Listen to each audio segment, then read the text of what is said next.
All right, should reflect I do have a signed advice of rights form from Mr. Choate, placing that in the file. So Mr. Dagmar-Margosian, do you want to state the terms of the plea agreement for the record? Your Honor, Mr. Welch will be pleading guilty to count 2 felonious assault. Count 1 will be dismissed. There's also a sentencing agreement for no upfront jail, as the people have spoken with the victim in this matter. I also would be asking for the court to, reflected in the plea agreement format, I'd be asking the court to amend the bond condition to no assaultive, to remove the no contact, and in exchange it would be no assaultive contact. All right, well, we can get to the bond issue later, but that's going to be independent of the plea. Does he still want to enter? Yes, Your Honor. Ms. McClure, is that a complete and accurate statement of the plea agreement? It is, Your Honor, and I did note that no contact on the plea form, if that matters to the court.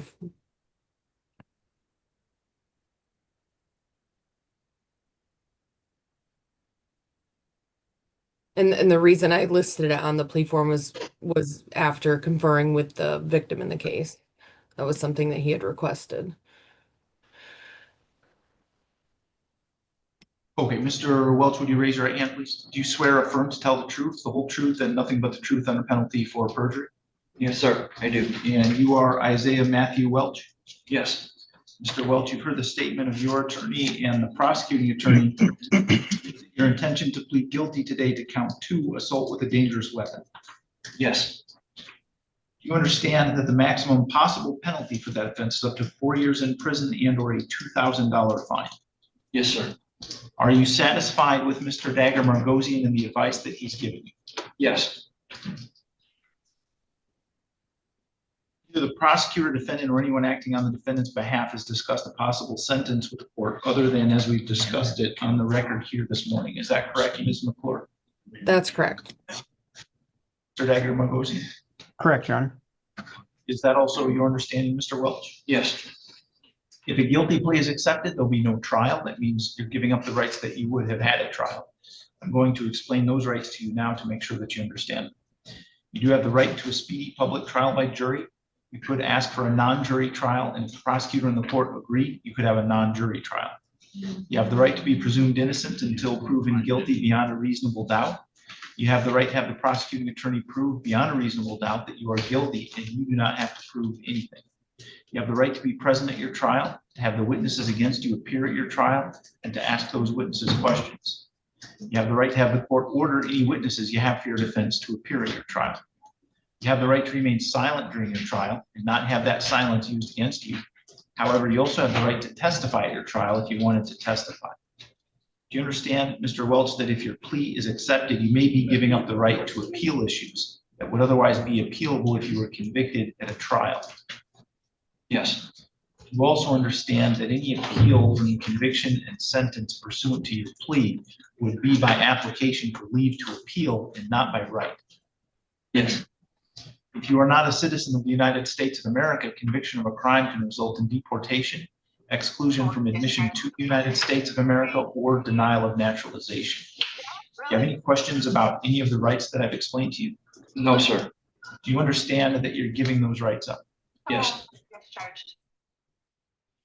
How do you wish to plead to the charge that on or about October 30, 2025 in Madison Township, Lenawee County, Michigan, you did commit the offense of assault with a dangerous weapon?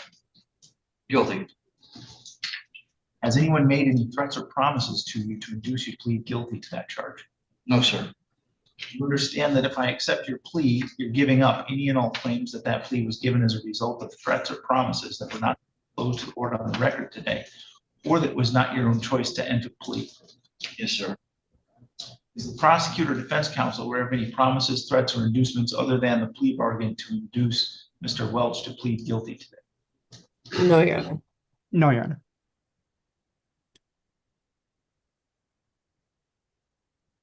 Mr. Welch, has your attorney promised you any particular sentence or estimated what your sentence would be, other than as we've talked about it on the record here this morning? Other than statutory. If your plea is accepted and you engage in misconduct, the court will not be bound by any sentencing agreement or evaluation. Misconduct includes but isn't limited to failing to appear at sentencing, violating bond conditions, violating the terms of any plea or sentence agreement, or otherwise failing to comply with an order of the court pending sentencing. Do you understand? Yes, sir. Is it your own choice to plead guilty today? Yes, sir. Mr. Dagger-Margosian, do you want to establish the factual basis? Mr. Welch, on October 30th of 2025, were you in the Township of Madison, County of Lenawee, State of Michigan? Mr. Yes. Welch? Okay. And on that date, did you assault Zachary Davis with a knife? Yes, Okay. And he's your brother? that is correct. All right. And that assault was obviously unconsented to? Yes. Satisfied, Judge? Ms. I McClure, have a follow. I would have a follow-up question, if allowed. Go ahead. Mr. Welch, did you assault your brother by, in fact, stabbing him with the knife? Yes. People are satisfied, Your Honor. All right. Has the court complied with MCR 6.302 B, C, and D, Ms. McClure? It has. Yes, Mr. sir. Dagger? All right, I will accept the plea then. It's been given understandably, voluntarily, and accurately. Mr. Welch has had full knowledge of his rights and he has had competent counsel. Court has not made any agreement regarding the possibility of a plea or sentence in this case with the prosecutor, defense attorney, defendant, or anyone acting in the interest of any of them other than as we've discussed it on the record here this morning.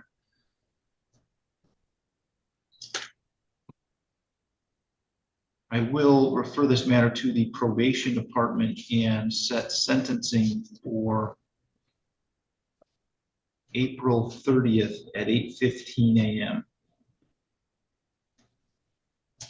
Mr. Welch, someone from the probation department is going to be in touch with you to do a pre-sentence investigation interview. When you do that interview, please be truthful about this offense and about your background.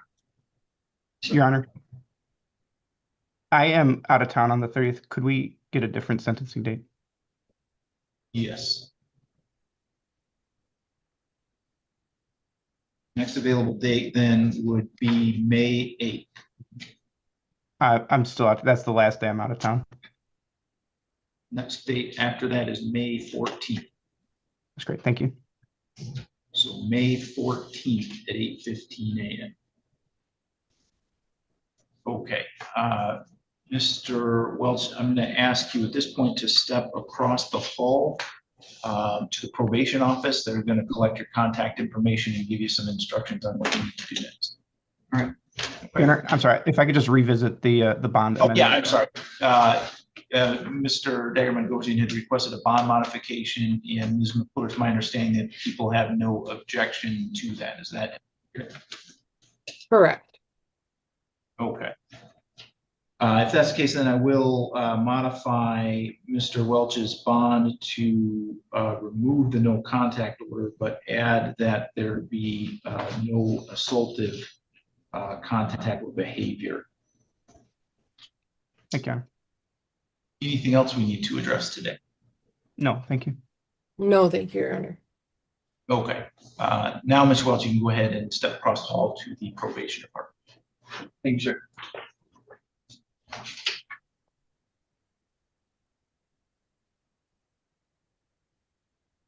Okay, Mr. Choate, I'm going to put you in a breakout session with Mr. Fry, if you'll give me just a moment here.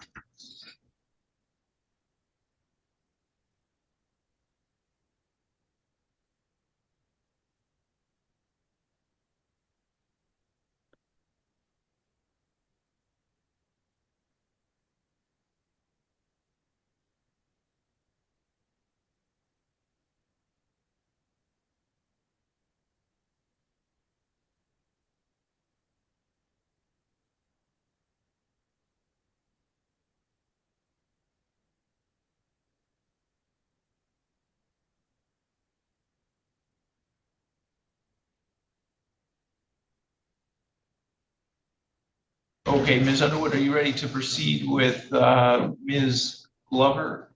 Yes, thank you, Your Honor. Okay.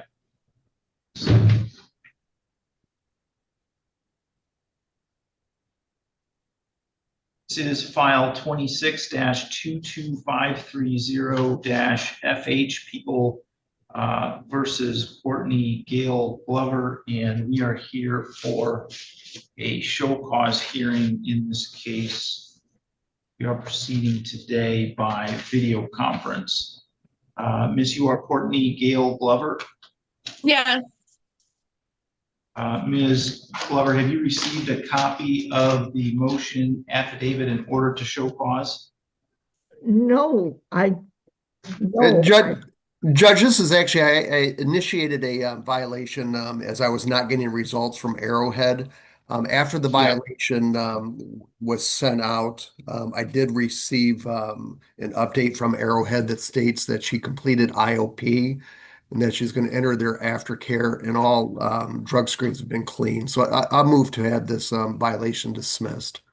Okay, yeah, and I apologize. I saw that letter and then I forgot it was there. So okay, based on her Coast's request and the information that he's received, I will dismiss that show cause. So I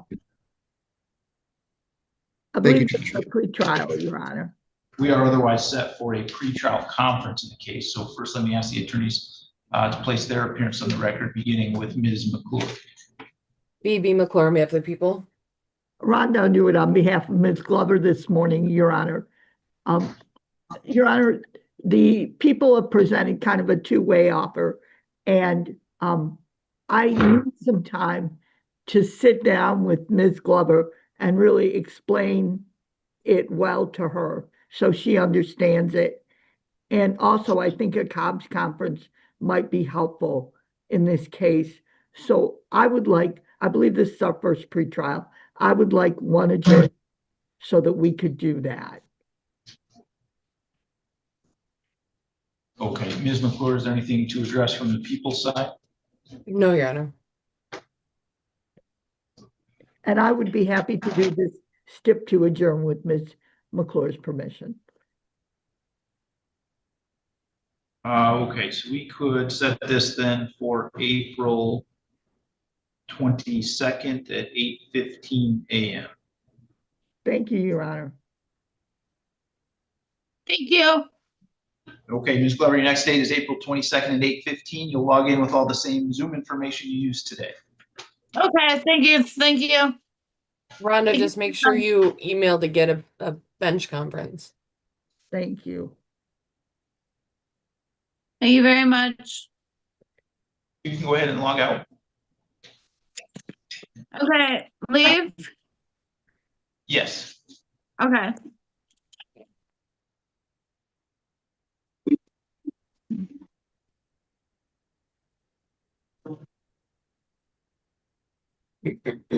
Okay, gentlemen at the MDOC facility, you are Mr. Sosby? How you doing today? Yes. Yes, Your Honor. Okay.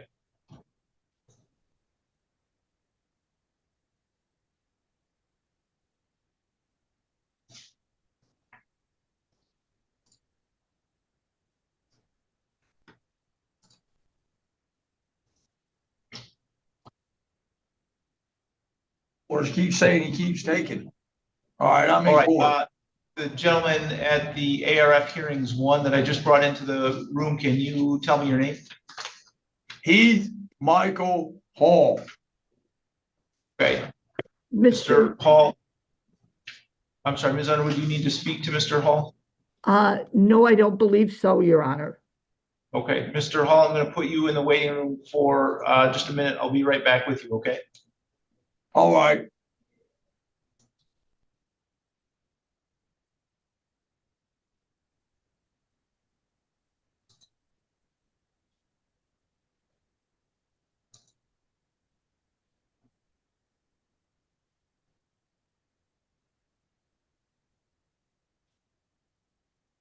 Okay, and Ms. Newton, you are here for Mr. Sosby, is that correct? Yes, Correct. Judge. Okay.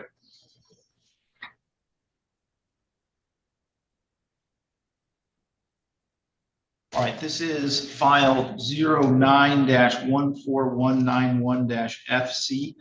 People of the State of Michigan versus Marshall Scott Sosby. We are here today for a status conference in this case, and we're proceeding today by video conference. First, can I ask the attorneys to place their appearances on the record, beginning with Ms. Bruggeman. Good morning, Your Honor. Jennifer Bruggeman on behalf of the people. Good morning. My name is Jessica Newton, P80564 from the State Appellate Defender Office, and I am filling in for my colleague Allison Swain today on behalf of Mr. Sosby. All the parties are on Zoom, including Mr. Sosby from his prison. Okay. So we're set for a status conference today. I know that we had kind of a briefing schedule, I think, that we set out at our last hearing. So where otherwise do we stand with the case today? Yeah, so my understanding of the hearing today is a resentencing hearing has already been set for later in May, and the updated pre-sentence investigation report has been prepared. We have 3 suggested corrections to the PSIR we would like to make today to get that out of the way.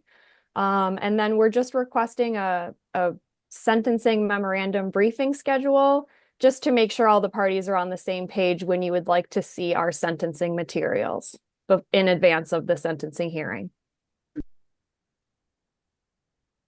Okay, so what are the corrections that you're requesting in the pre-sentence investigation report?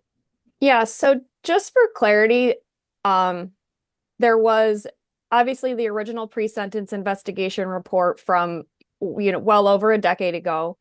There was an update from 2023, which is also going to be included in the final pre-sentence report, however you want to look at this. And then there was the more recent update from 2026. So we have 3 things we would like to add to the 2026 update just to clarify everything. So the first update is just on the very first page. We would like it to be noted the amount of jail credit that Mr. Sosby is entitled to. So somewhere on the first page to just say Marshall Sosby was arrested on 9/24/2008. And since then, he has been continuously incarcerated. Sentencing is scheduled for May 14th, 2026. At that time, he will have served 6,442 days. And obviously, I can repeat that to you if necessary.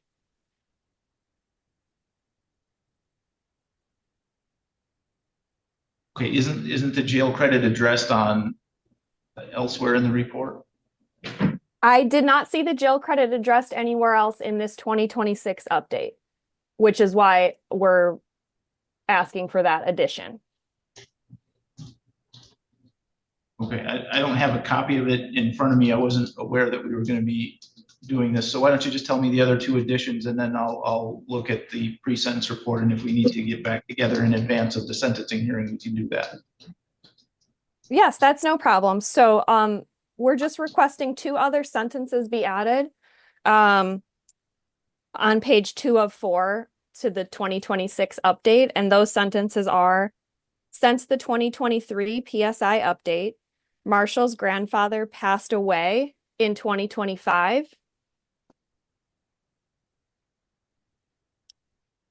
And then the next sentence is the 2023 PSI update indicated that Bridget Sosby had guns in her home. And since that update, all of the guns have been removed from her home.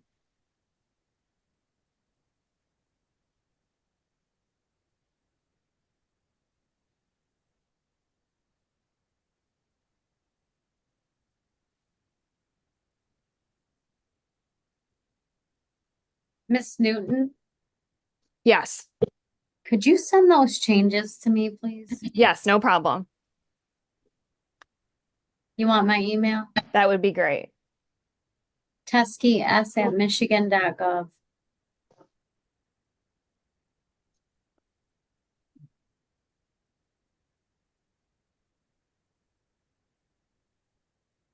Your Honor, if I could chime in on these. Yeah, go things. ahead. Ms.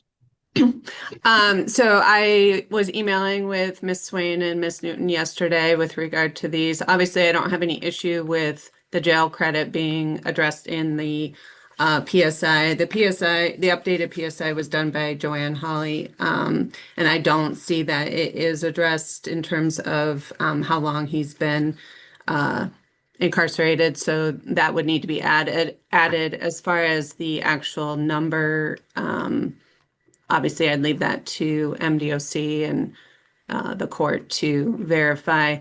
As far as the other correction, the only issue that I had with that was that it's my understanding that Miss Swain was the one that verified with Miss Bridget Sosby that she did not have any guns in her home. I asked that Miss Hawley verify that. Just so that it is actually coming from the probation department. So, but it is my understanding that Marshall's grandfather did pass away last year. It's also my understanding that Miss Bridget Sosby has moved into another residence.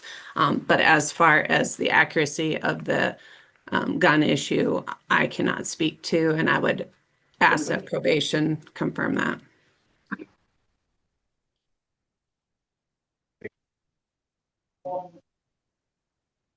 Okay, so I think that obviously the grandfather passing away is something that can be easily verified by probation, but in order to get the other statement about the guns into the pre-sentence investigation report, the court, either Ms. Holly would need to verify that herself, or the court would have to have some evidence on that at the sentencing hearing and make a finding based on the evidence presented at the sentencing hearing. The sentencing is set for May 14th. Would it be possible, MDOC for Miss Holly to call the grandmother sometime between now and May 14th and confirm that? Yes, Your Honor, we can get that taken care of. Right. Thank you, Ms. Tessa.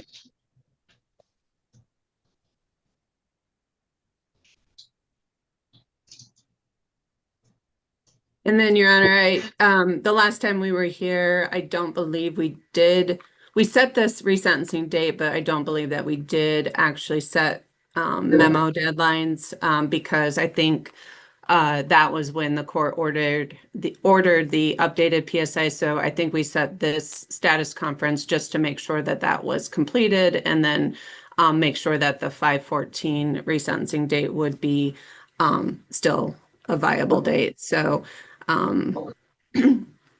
it's my understanding that Sato is requesting that those deadlines be after mid-April, which I am fine with. I just don't know if how long the court wants our memos before sentencing to review. So, but in any event, I think we do need some deadlines. And yes, Judge, my colleague Allison Swain has informed me that she is available. Her materials can be ready April 13th or later, which is about a month out from the hearing. We're hoping that's acceptable to the court. Okay, so how about, sorry, one second. How about April, I was gonna say 15th, but the 16th would be Monday, April 16th for the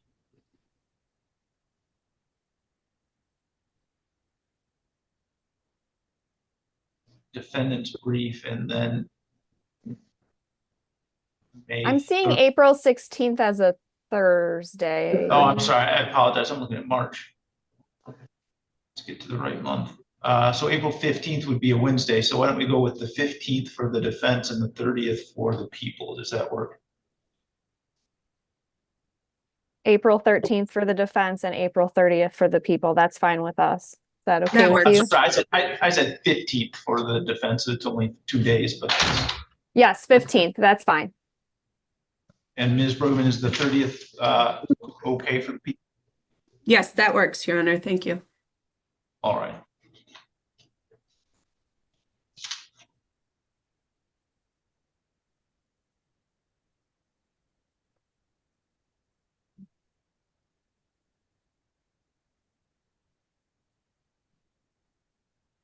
Okay, is there anything else that we need to address today? I No, don't Your Honor. believe so, Judge. No, Mr. Sosby, Allison, your attorney, will be in touch with you soon. Okay, sir?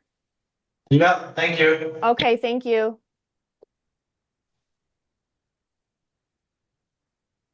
Thank you, Judge. Goodbye.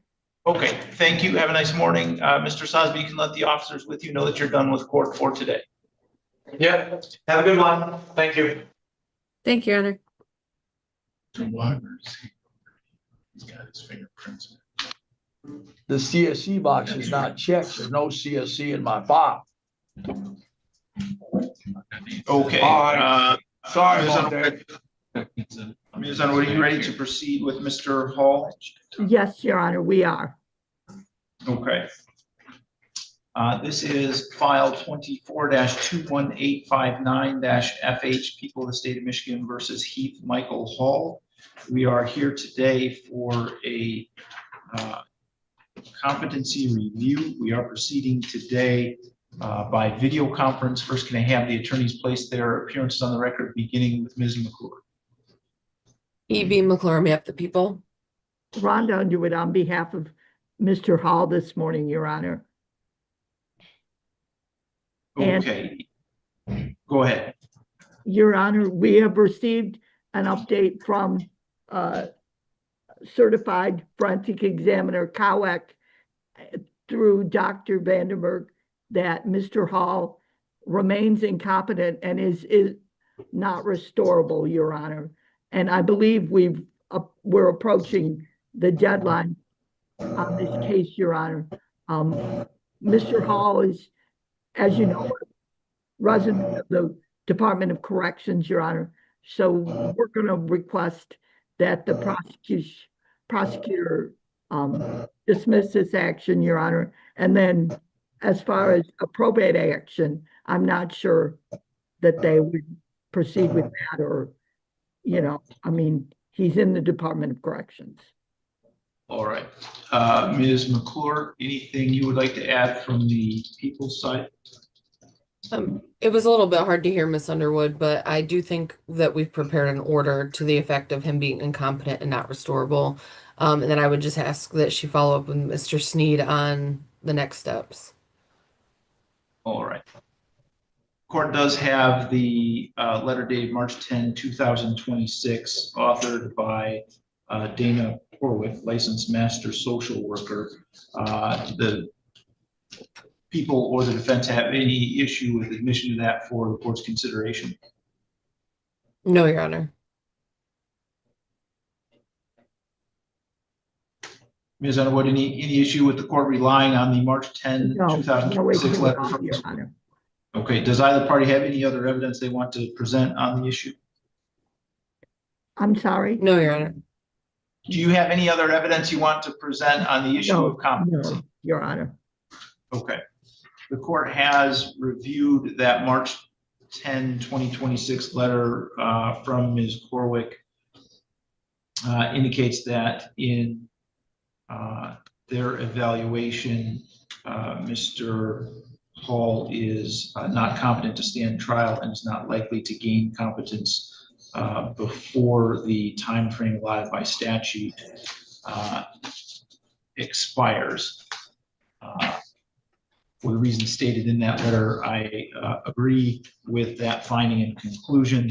They do have a finding and order of competency that indicates that Mr. Hall is incompetent to stand trial and not restorable, and that there is a substantial probability that if he were provided a course of treatment, he would not attain competence to stand trial. So I'm going to sign and enter that order. Thank you, Your Honor. Could I just ask which MDOC facility Mr. Hall's at for purposes of filing the petition for mental health? ARF, Adrian Gus Harrison. Thank you. Yeah. All right, Mr. Hall, you can let the officer with you know that you are done with court for today. All right. Have a good day. Thank you, sir. Thank you.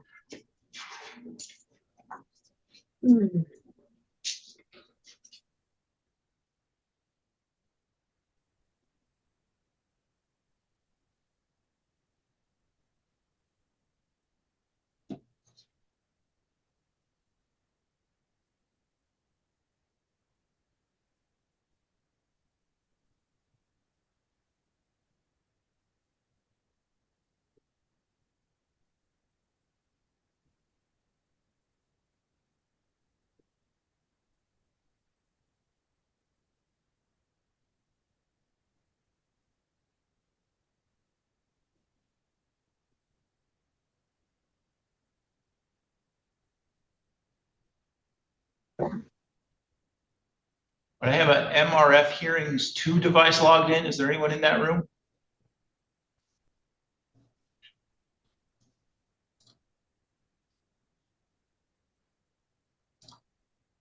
Mr. Love, if you were there, I'll need you to unmute your device. Judge Terrell Love should be in the courtroom. He's on Zoom. I have his device just brought into the Zoom. Okay, sorry. This is file 26-22535-FH, People versus Terrell Malik Love. We are here today for a pretrial conference in this case, and we're proceeding today by video conference. First, can I have the attorneys place their appearances on the record, beginning with Ms. McClure? Oh, sorry, Judge, it's me, Allison Arnold for the people. I apologize. And good morning, Your Honor. Jeff Osmond on behalf of Terrell Love. Okay, and sir, you are Terrell Malik Love, correct? Yes, sir. Yes, sir. All right. Mr. Osmond, where do we stand with Mr. Love's case? Judge, we have a plea agreement which we signed and submitted to the court yesterday. Hopefully it's in the court file for entry today. I have not received, it's not in the file. Did you email it to someone? Oh, I'm sorry. Yeah, I did some stuff earlier. Let me see. All right, I do have a copy of a signed plea agreement as well as an advice of rights form. So, Mr. Osmond, if you'd like to state the terms of the plea agreement for the record, you can go ahead and do that. Yes, Your Honor. The defendant will be pleading guilty to, as charged, to the current offense with habitual offender third offense notice. In exchange, the Lenawee County Prosecutor's Office will dismiss a pending 2A District Court charge and file 250908 SD and not authorize charges for the incident involving controlled substances described in Adrian Police Department case report number 2300-12264. The other standard terms and conditions of the plea agreement. Okay, Ms. Arnold, is that a complete and accurate statement of the plea agreement? It is, Your Honor. Mr. Love, would you raise your right hand, please? You swear or affirm to tell the truth, the whole truth, and nothing but the truth under penalty for perjury? Yes, sir. And you are Terrell Malik Love? Yes, sir. Mr. Love, you've heard the statement of your attorney and the prosecuting attorney. Is it your intention to plead guilty today to count 1, delivery or manufacture of cocaine of less than 50 grams? Yes, sir. Is it also your intention to admit the habitual offender third offense notice? Yes, sir. Do you understand that with that habitual offender third offense notice, the maximum possible penalty for the offense is up to 40 years in prison? Yes, sir. Are you satisfied with Mr. Osmond and the advice that he's given you? Yes, sir. neither the prosecutor, defendant, or anyone acting on the defendant's behalf has discussed a possible sentence with the court. Is that correct, Ms. Arnold? Yes, Your Honor. Mr. Osmond? Yes, Your Honor. Is that also your understanding, Mr. Love? Yes, sir. If a guilty plea is accepted, there'll be no trial. That means you're giving up the rights that you would have had at trial. I'm going to explain those rights to you now to make sure that you understand them. You do have the right to a speedy public trial by jury. You could ask for a non-jury trial, and if the prosecutor and the court agreed, you could have a non-jury trial.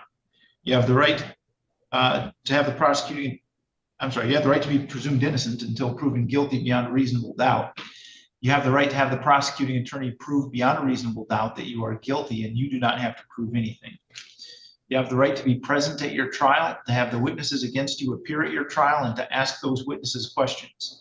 You have the right to have the court order any witnesses you have for your defense to appear at your trial. You have the right to remain silent during your trial and not have that silence used against you. However, you also have the right to testify at your trial if you wanted to testify. Do you understand, Mr. Love, that if your plea is accepted, you may be giving up the right to appeal issues that would otherwise be appealable if you were convicted at a trial? Yes, sir. Do you also understand that any appeal from the conviction and sentence pursuant to your plea would be by application for leave to appeal and not by right? Yes, sir. If you are not a citizen of the United States of America, conviction of a crime can result in deportation, exclusion from admission to the United States of America, or denial of naturalization. Do you have any questions about any of those rights? No, sir. Do you understand that you're giving them up? Yes, sir. How do you wish to plead to the charge that on or about May 14, 2025, in the city of Adrian, county of Lenawee, state of Michigan, that you did commit the offense of delivery or manufacture of cocaine of less than 50 grams? Yes, guilty. Has anybody made any threats or promises to you to induce you to plead guilty to that charge?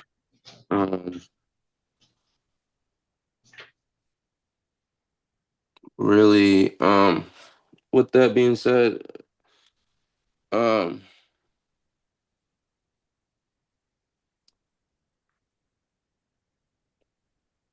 yes. No, no. Someone has made promises or threats to you to induce you to plead guilty to that charge? No. Are you certain of that? Yes, sir. Okay, I heard you say yes the first time. Are you absolutely certain that no one has made any threats or promises to you to induce you to plead guilty to this charge? No, sir. Okay, I asked, are you sure? And you said no. So, Yes. Yes. I am sure that. My bad. I'm sorry. okay, Like, I am sure nobody threatened me to take this plea. That's what I meant. all right. Is the prosecutor or defense counsel aware of any promises, threats, or inducements other than the plea bargain to induce Mr. Love to plead guilty today? No, Your Honor. No, Your Honor. Mr. Love, has your attorney promised you any particular sentence or estimated what your sentence would be? No, sir.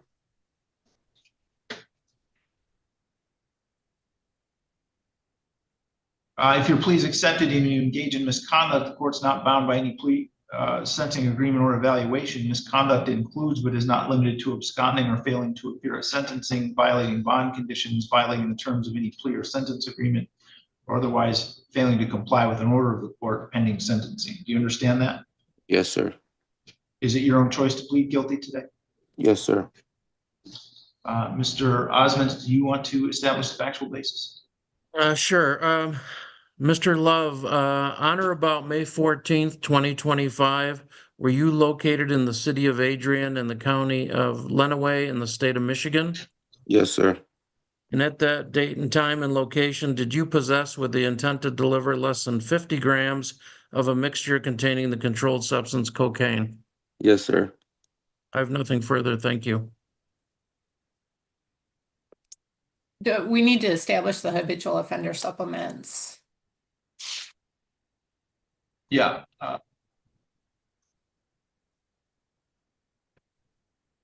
I can read it into the record if Mr. Love just wants to acknowledge it. I've got it in front of me. Okay. Mr. Love, do you agree that on or about August 19th, 2020, you were convicted of the offense of police officer, assault, resisting, and obstructing in violation of Michigan compiled law 750.81D1, a second count of that same offense, aggravated stalking contrary to Michigan compiled law 750.411L, and assault with a dangerous weapon, assault with a dangerous weapon contrary to MCL 750.82 in the 39th Circuit Court for the County of Lenawee, State of Michigan. Yes. And do you agree that on or about January 17th, 2023, you were convicted of the offense of stalking aggravated in violation of Michigan compiled law 750.411I, weapons carrying concealed in violation of Michigan compiled law 750.22, and unarmed robbery contrary to Michigan compiled law 750.530 in the 39th Circuit Court for the County of Lenawee, State of Michigan? Yes. Okay, I'm satisfied, Judge. I am as well, Your Honor. Thank you. Has the court complied with MCR 6.302 B, C, and D, Ms. Arnold? Yes, Your Honor. Mr. Osmond? Yes, sir, Your Honor. Okay, I will accept the plea. It's been given understandably, voluntarily, and accurately. Mr. Love has had full knowledge of his rights and he has had competent counsel. Court has not made any agreement regarding the possibility of a plea or sentence in this case with the prosecutor, defense attorney, defendant, or anyone acting in the interest of any of them. I will refer this matter to the probation department for a pre-sentence investigation and set sentencing. Mitch, could we please have that May 14th date that you had used previously?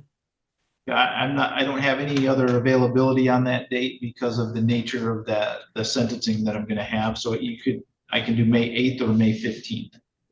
Judge, could we that we could do May 15th? That would be fine. Okay, so May 15th at 8:15 a.m. And then could I address one bond issue, please? All right, one second. Mr. Love, someone from the probation department is going to be in touch with you to do a pre-sentence investigation interview. When you do that interview, please be truthful about this offense and about your background. Okay.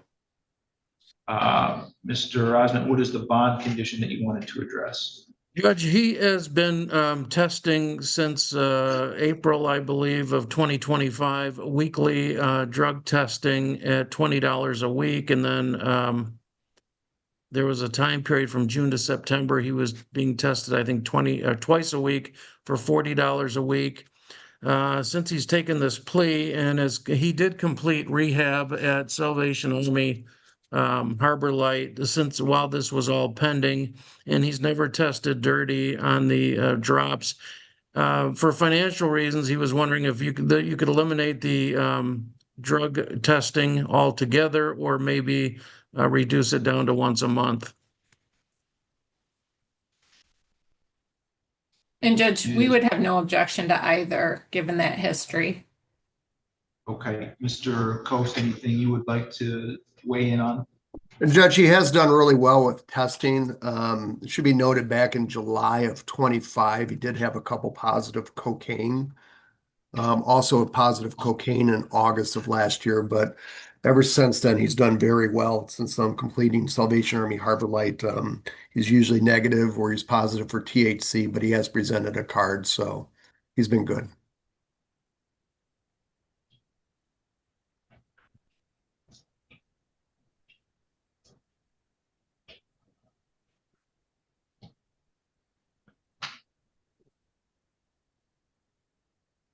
All right, at this point then, I would be willing to eliminate the drug testing requirement from the terms of his bond. Thank you very much, Your Honor. Okay, Mr. Love, I'm going to put you in a breakout session with Ms. Teskey from the probation department so that she can collect your contact information and give you some instructions on what happens next. Okay. Mr. Osmond, do you want to be part of that discussion? No, thank you, Your Honor. Okay.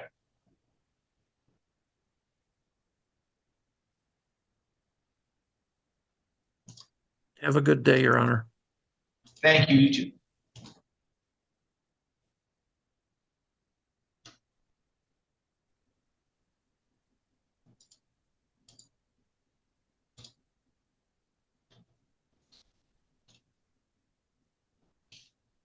Okay, Ms. Zilke, are you ready to proceed with Mr. Byer? Yes, Your Honor. This is file 26-22528-FH, People of the State of Michigan versus Jeffrey Lynn Byer. We are here today for a pretrial conference in this case, and we're proceeding today partially by video conference and partially in person. First, can I have the attorneys place their appearance on the record, beginning with Ms. McClure? B.B. McClure on behalf of the people, unless Mr. Banetto's back in the courtroom. I do not. Okay. And Carly Zilke on behalf of Mr. Byer, who is in the courtroom appearing to my left. Okay, and sir, you are Jeffrey Lynn Byer. Ms. Zilke, where do we stand with Mr. Byer's case? Your Honor, I did inherit this case from Mr. Glazier. I would ask for an adjournment, perhaps of about 30 days. I'd like to have a few more conversations before deciding how we're moving forward. Okay, Ms. McClure, any issue with that? No, Your Honor.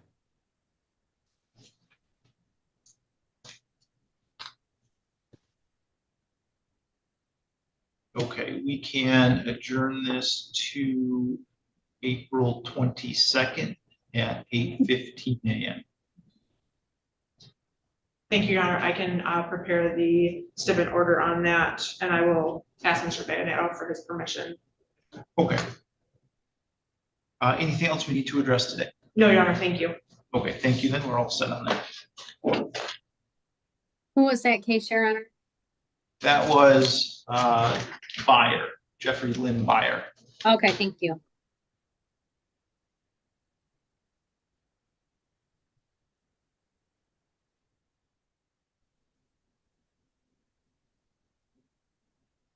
Okay, let's see. Mr. Perney, I do have Mr. Sherrill here, I believe. Are you going to need to speak to him? No, Judge, we're just for here for an arraignment. Okay.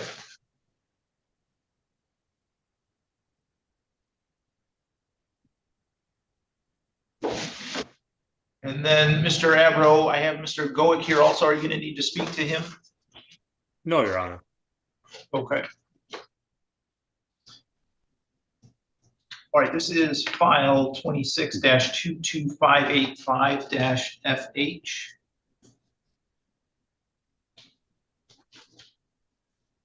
People versus Robert Daniel Sherrill Jr. We are here today for an arraignment in this case, and we are proceeding today by video conference. First, can I have the attorneys place their appearances on the record, beginning with Ms. McClure?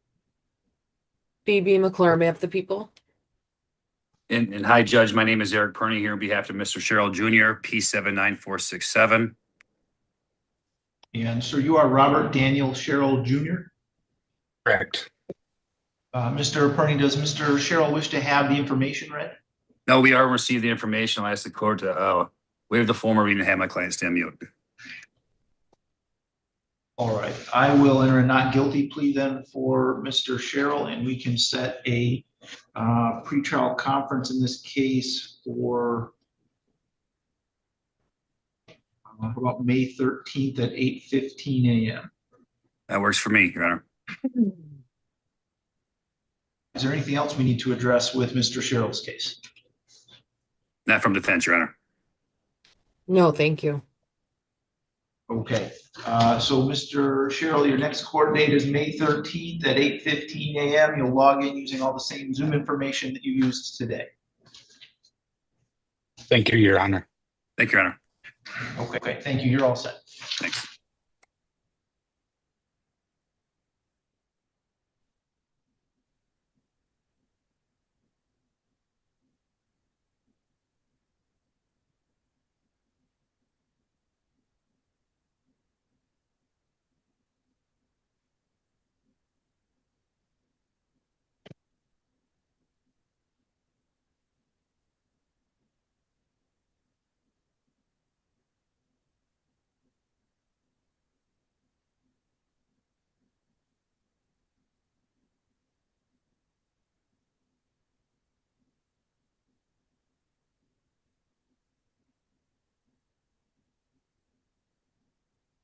Mr. Goic, if you're there, I'm sending you a request to unmute your device.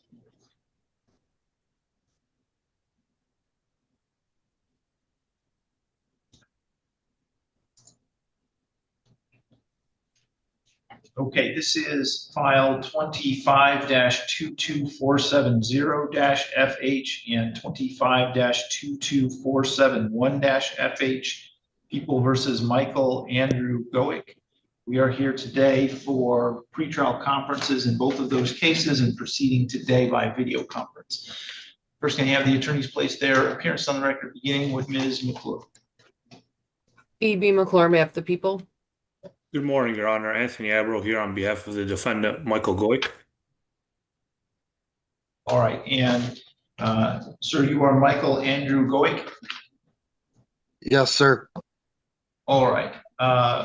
Mr. Abro, where do we stand with Mr. Goic's case today? So I talked to Mr. Bayanetto this week, and I had sent over a discovery request last month. I was still waiting on some discovery, so I was hoping we could potentially adjourn this till, after the holiday, if possible. And also, we were hoping potentially maybe to have a cops conference with the court if the court would allow. But, before that, I would want to have a look at the discovery just to see, where we stand as far as potentially going to trial on this. Okay.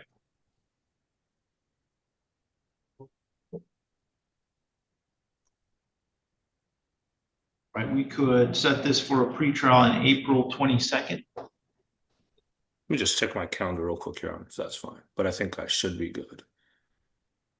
You said April 22nd? Correct.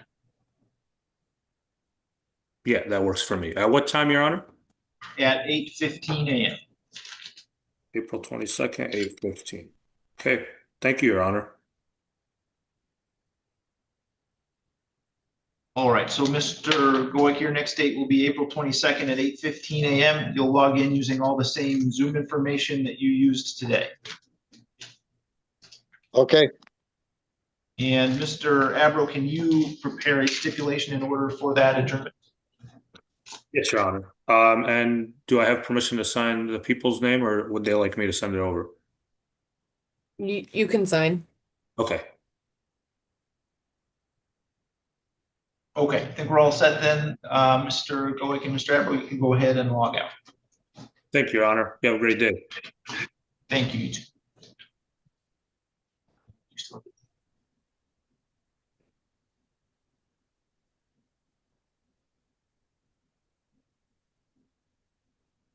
Okay, Mr. Fry, are you ready to proceed with Mr. Choate? Yes, Your Honor. Okay. This is file 26-22584-FH, People of State of Michigan versus Kyle James Choate. We are here today for a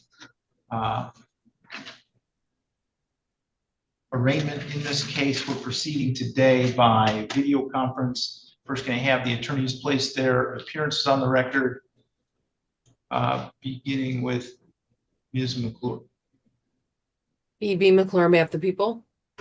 Brian Fry for the defendant, Your Honor. And sir, you're Kyle James Choate. Yes. All right, Mr. Fry, does Mr. Choate wish to have the information read? No, Your Honor, we would waive the reading of the information. We would acknowledge its receipt. We will be entering a plea. My client did sign the advice of rights, which I had forwarded over to the court this morning. I do have that and an amended information in the file. Do you want to state the terms of the plea agreement, Mr. Fry?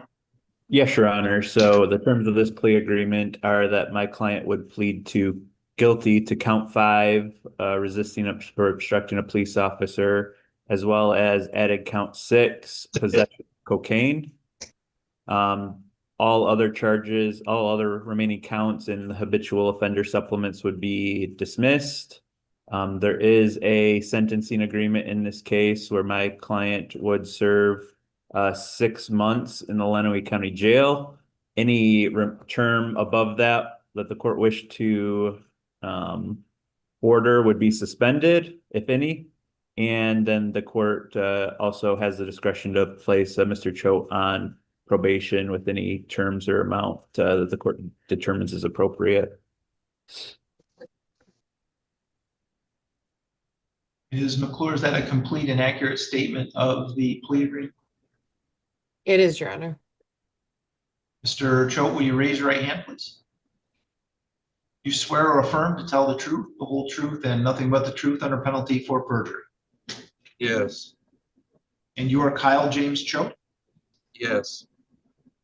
Mr. Choate, you've heard the statements of your attorney and the prosecuting attorney. Is it your intention to plead guilty today to count 5, assaulting, resisting, obstructing a police officer? Yes. Do you understand the maximum possible penalty for that offense is up to 2 years in prison and or a $2,000 fine? Yes. Do you also intend to plead guilty today to count 6, possession of cocaine of less than 25 grams? Yes. Do you understand that the maximum possible penalty for that offense is up to 4 years in prison and or a $25,000 fine? Yes. Are you satisfied with Mr. Fry and the advice that he's given you? Yes, I am. Neither the prosecutor, defendant, or anyone acting on the defendant's behalf has discussed a possible sentence with the court other than as we've discussed it on the record here today. Is that correct, Ms. McClure? That's correct. Mr. Fry? Yes, that's correct. Is that also your understanding, Mr. Choate? Yes.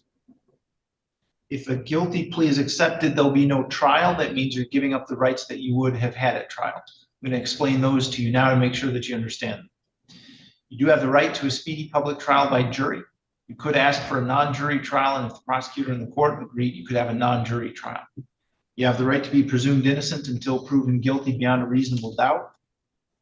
You have the right to have the prosecuting attorney prove beyond a reasonable doubt that you are guilty, and you do not have to prove anything.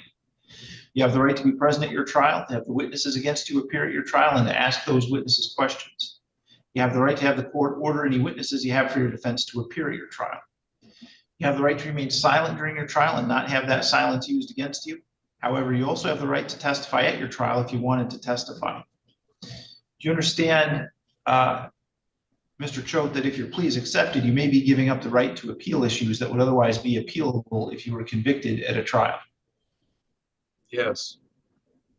Do you also understand that any appeal from the conviction and sentence pursuant to your plea would be by application for leave to appeal and not by right? Yes. If you are not a citizen of the United States of America, conviction of a crime can result in deportation, exclusion from admission to the United States of America, or denial of naturalization. Do you have any questions about any of those rights? No. And do you understand that you're giving them up? Yes. How do you wish to plead to the charge that on or about October 15th, 2025 in the city of Adrian, County of Illinois, State of Michigan, that you did commit the offense of assaulting, resisting, or obstructing a police officer? Guilty. How do you wish to plead to the charge that on or about October 15, 2025 in the city of Adrian, County of Illinois, State of Michigan, that you did commit the offense of possession of cocaine of less than 25 grams? Guilty. Has anybody made any threats or promises to you to induce you to plead guilty to those charges? No. If I accept your pleas, you'll be giving up any and all claims that those pleas were given as a result of threats or promises that were not disclosed to the court on the record this morning, or that it was not your own choice to enter those pleas. Do you understand that? Yes. Is the prosecutor or defense counsel aware of any promises, threats, or inducements other than the plea bargain to induce Mr. Choate to plead guilty today? No, Your Honor. No, Your Honor. Mr. Choate, has your attorney promised you any particular sentence or estimated what your sentence would be other than as we've discussed it on the record this morning? No. If your plea is accepted and you engage in misconduct, the court will not be bound by any sentencing agreement or evaluation. Misconduct includes, but is not limited to, absconding or failing to appear at sentencing, violating bond conditions, violating the terms of any plea or sentence agreement, or otherwise failing to comply with an order of the court pending sentencing. Do you understand that? Yes. Is it your own choice to plead guilty today? Yes. Mr. Fry, do you want to establish the factual basis? Yes, I can do that, Your Honor. Kyle, were you in the city of Adrian, county of Lenawee, state of Michigan on or about October 15th, 2025? Yes. And on this occasion, were you at the house of Devin Rakes? Yes. Okay. And while there, did the police arrive? Yes. And did you come in contact with a state police trooper named Nicholas Radke? Yes. Okay. And were they executing a search warrant on the house? Yes. Okay. And did you see the police? Yes. And did you then try to run away from them? Yes. Okay. And did they yell for you to stop? Yes.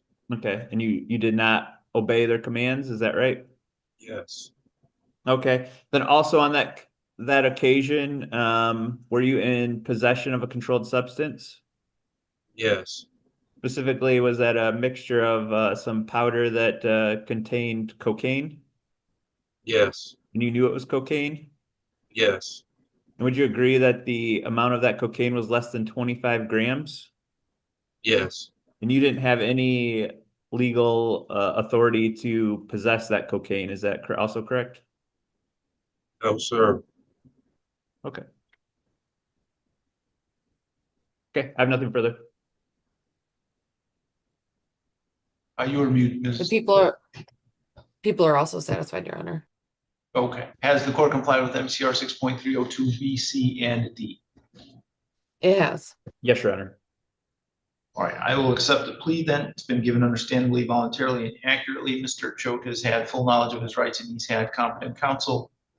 The court has not made any agreement regarding the possibility of a plea or sentence in this case with the prosecutor, defense attorney, defendant, or anyone acting in the interest of any of them, other than as we discussed on the record today.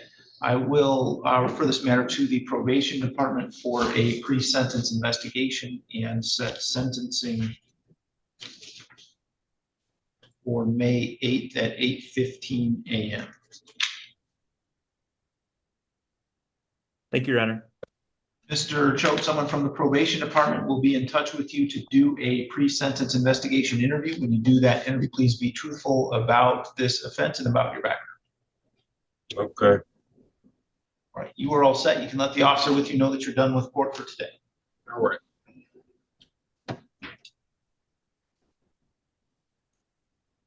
Mr. Fry, we need to speak to Ms. Pate. I don't believe so.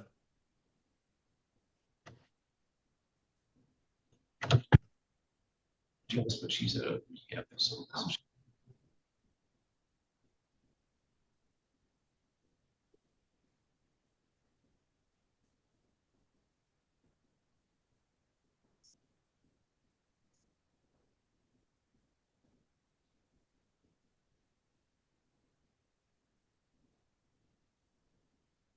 Okay, this is file 25-22449-FH People versus Savannah Ray Pate. We are here today for a pretrial conference as well as several pending contempt of courts.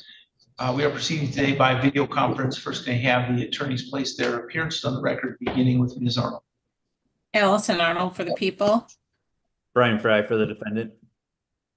And Miss, you are Savannah Ray Pate. Yes. Okay, Mr. Fry, where do we stand with Ms. Pate's case today?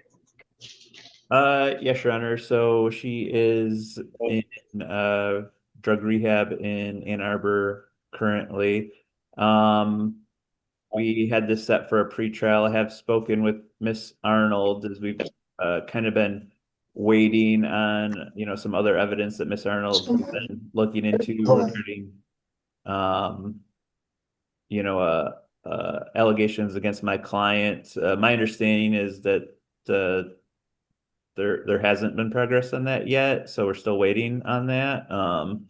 We would therefore, I guess, be asking for an adjournment if the court is willing to, give the prosecutor time to look into that, issue so we can potentially resolve this. Thank you. And Judge, that's correct. We have a witness that we need to re-interview. And we were hoping to have accomplished that by today, but that witness has a heart condition and is wearing a heart monitor. So we're trying to wait till that heart monitor comes off, which we believe will be this week. So if we could have a couple-week adjournment, I understand Ms. Pate is in a rehab facility right now. And I guess we also have the pending contempts to deal with. So whatever we are going to do with that, we need to resolve that too. Okay, how about adjourning this to April 15th? That works for me. That sounds good. All right, so April 15th at 8 a.m., 8:15 a.m. Ms. Pate, you will log in using all the same Zoom information that you used to log in today. Okay. And Mr. Fry, would you do a stipulation in order for that adjournment? Yes, I can do that, Your Honor. Ms. Arnold, could I sign your name with permission? You may. Your Honor, if there was one other bond condition issue that I wanted to address, if I can. Okay, what is that?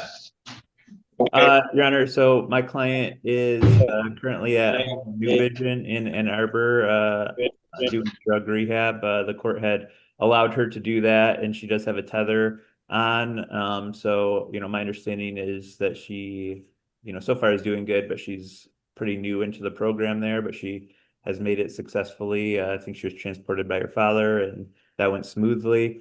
I noticed in the court's order releasing her, it indicated that after she's finished with that program, she's to report back to the jail. We'd ask that she be allowed to remain in the community if she successfully completes the program there. If not, obviously that's not what we're asking for. But her issues in the passive and positive drug screens for if she successfully completes that program, I think it would have addressed that issue. And I would further note, she's always shown up to every court hearing, even when she has had a positive screen, likely knowing the consequences. So there's no issues of her not appearing or not testing. It was just the testing positive. So even if the court required her to keep the tether on, if she successfully completes it, she'd be agreeable to that. But we'd ask the court to consider that change for those reasons. Thank you. Ms. Arnold, do you have anything you'd like to say about that request? Judge, we would oppose that at this time without more information about the nature of the rehab and what sort of treatment she's received. I understand there were multiple contempts, not just one. So we think the bond is appropriate at this point.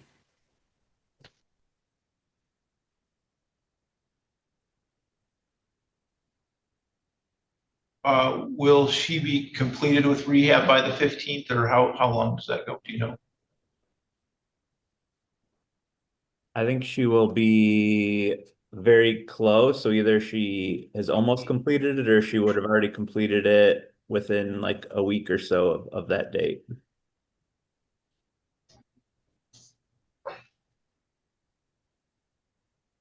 I think she's scheduled to complete it right, like just before that hearing date, like a week or so before that date is when she's scheduled to complete it.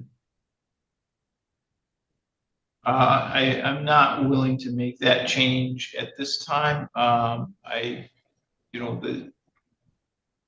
You're right in that she always appeared before court. The problem is what happened, in the intervening periods between court. I think that we had, 3 or 4 hearings in a row where she tested positive. And so there's obviously a really significant issue going on right now, and I hope that she successfully completes the inpatient treatment. But I have a concern about having her go back out into the public amongst whoever it was that was contributing to this issue and the positive tests. And I'm just not satisfied at this point that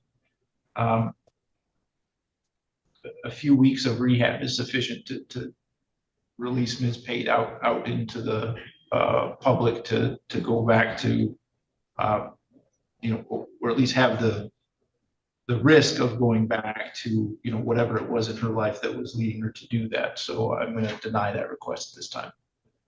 Thank you, Your Honor. Assuming, how she does, we may ask to readdress that at our next hearing, but we'll see how she does there. Thank you. Yeah, I'm always, pretty willing to look at these issues as people progress and as I get some assurance that they're going to be successful, which is really what I'm looking for. Thank you. Thanks, Judge. All right. So, Ms. Pate, you're all set for today. If you're still at your facility on April 15th, you'll log in using all the same Zoom information that you used today.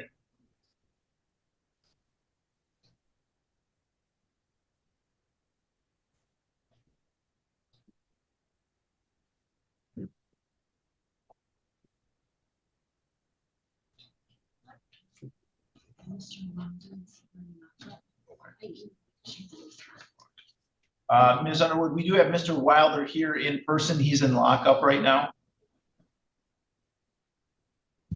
You're muted.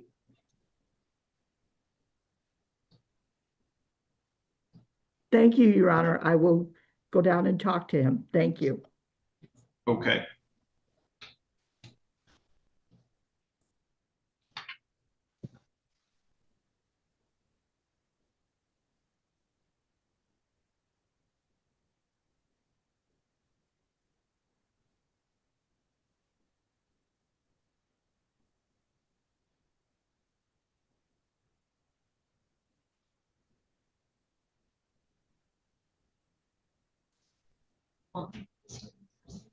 I'm sorry.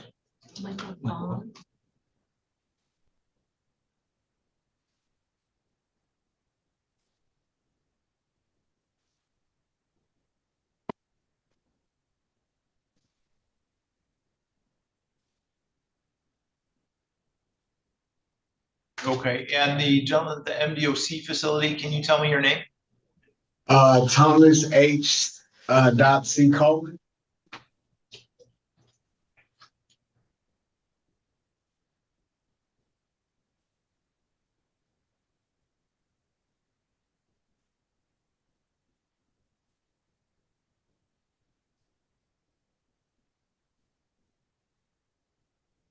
Okay, I'm sorry, the microphone there was a little hard to understand. You're Thomas Coleman? Yeah, sir. Okay. All right, Mr. Coleman, your attorney is working with another client right now. As soon as she's done with that person, I will have you speak to Ms. Underwood. Okay.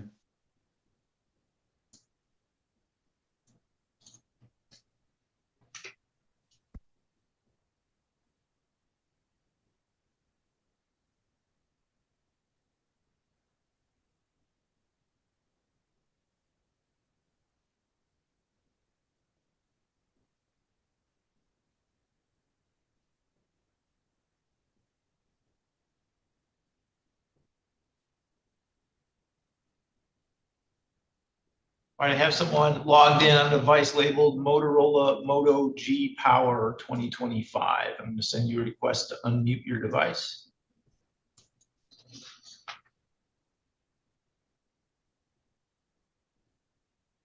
And can you tell me your name? My name? Me? You talking Yes, what is your name? Oh, Thomas Coleman. Oh, no, I'm sorry, Mr. Coleman. I'm gonna put you back in the waiting room for a minute, Mr. Coleman, okay? Okay.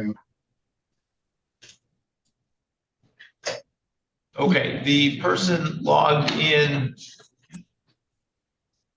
on the Motorola Moto G Power device. Can you tell me your name? That's me. Daniel does.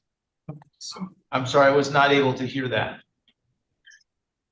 Samuel Valdez. Okay, 1 second, sir.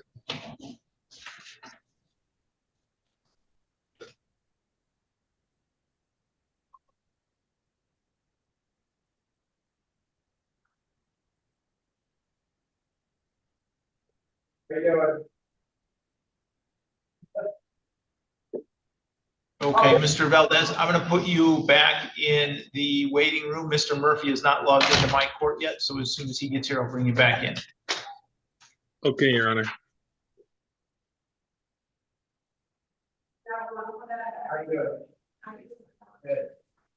Okay, the gentleman that is logged in on the device just labeled iPad, can you tell me your name? Brian Coleman. Okay.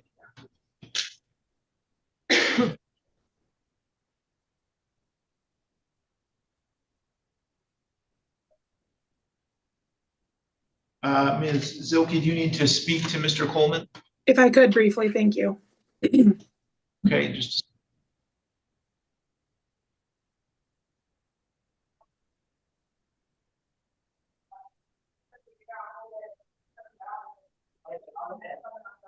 So if something pops up, just let me know. See if it clicks. See this.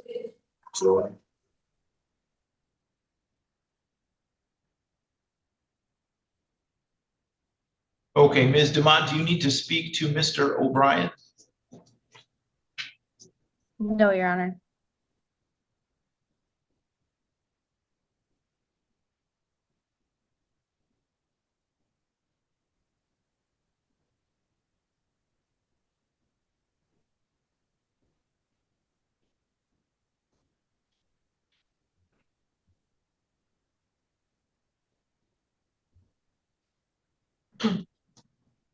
Mr. O'Brien, if you're there, I need you to unmute your device.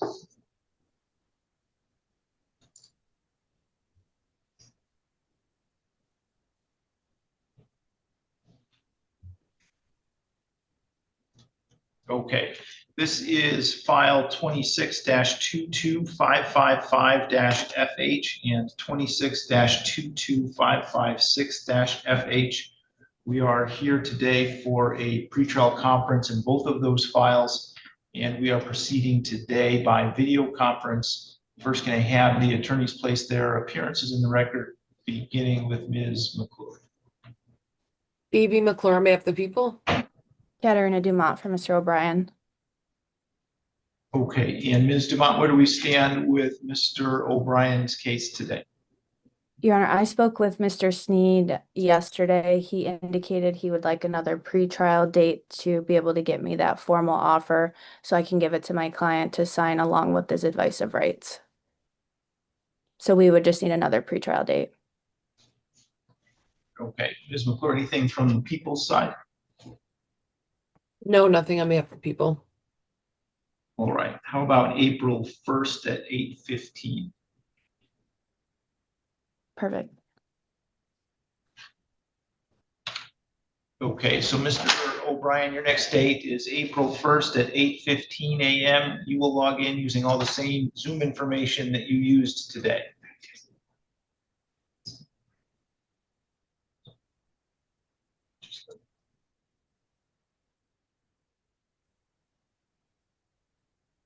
I can do the Ms. stip in order as Dumont? well. Yeah, I appreciate that. All right, we're all set then. Mr. O'Brien, you can go ahead and log out. Thank you.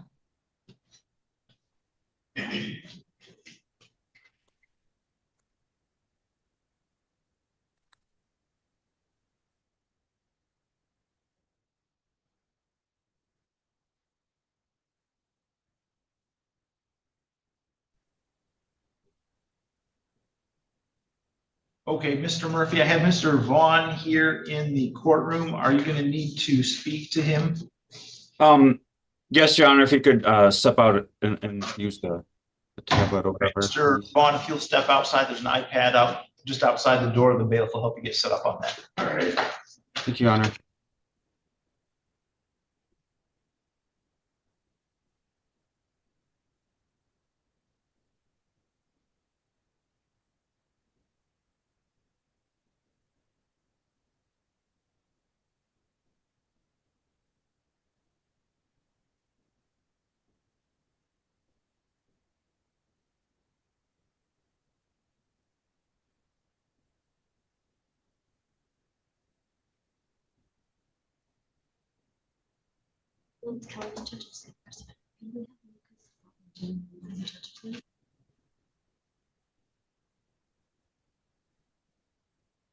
So-called Perez. Mr. Mayor.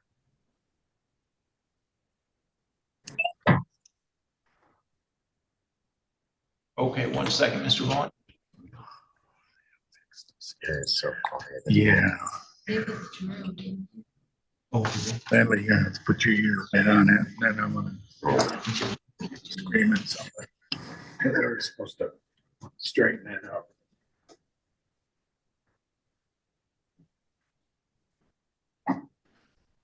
Just wait.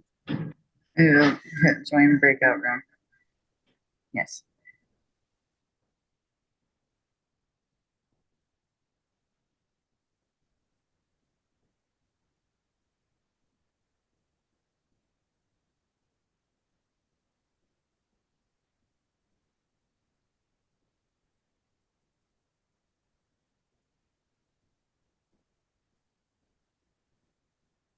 All right, Mr. Merritt, if you're there, I'll need you to unmute your device.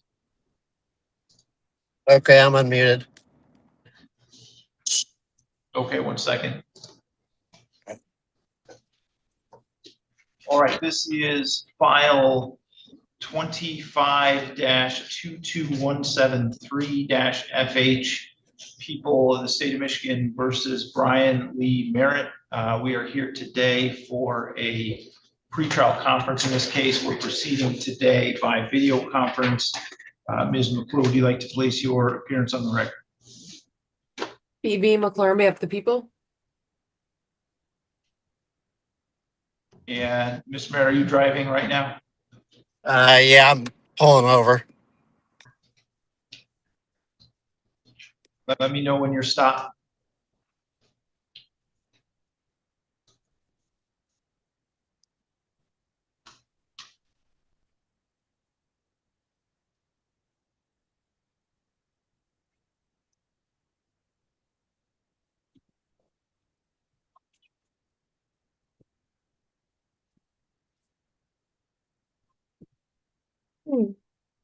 Okay, I'm stopped. All right, again, you are Brian Lee Merritt. Yes.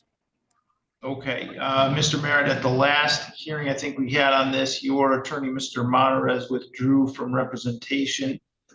You are entitled to be represented by an attorney today and at any other hearings we have regarding this matter.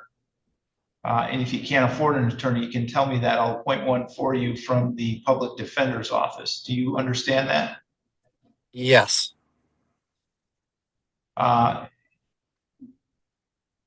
Do you want to be represented by an attorney? I do. Okay, are you moving again? I'm just pulling further down the road because it's a bad spot. All right, I'm gonna put you back in the waiting room and I'll bring you back in. I can't do this while you're moving the car.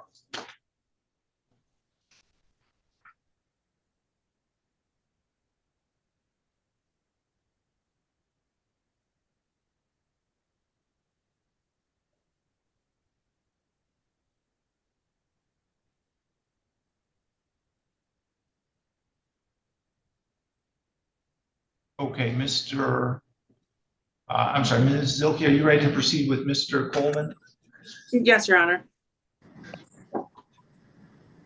This is file 26-22504-FH, People of the State of Michigan versus Brian Keith Coleman Jr. We are here today for a pretrial conference in this case and proceeding today by video conference. First, I have the attorneys place their appearances on the record, beginning with Ms. McClure.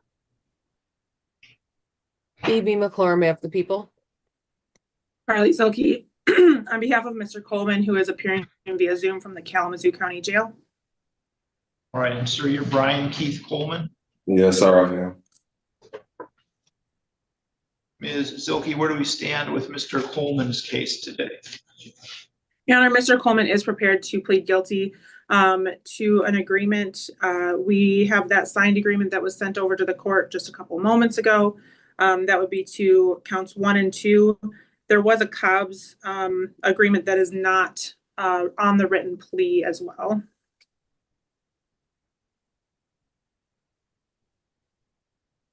Okay, and what is that Cobb's agreement?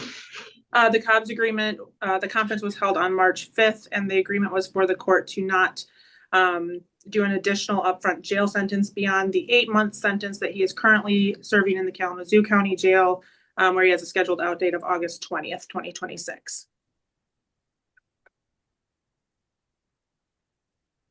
All right, Ms. McClure, is that a complete and accurate statement of the agreement? Your Honor, I wasn't present for that bench conference, and Mr. Banetto I see is on, so I'm gonna punt it over to Mr. Banetto. Yes, Your Honor, I apologize. I had stepped out for just a second. That is an accurate recitation. The court did Cobb's to that.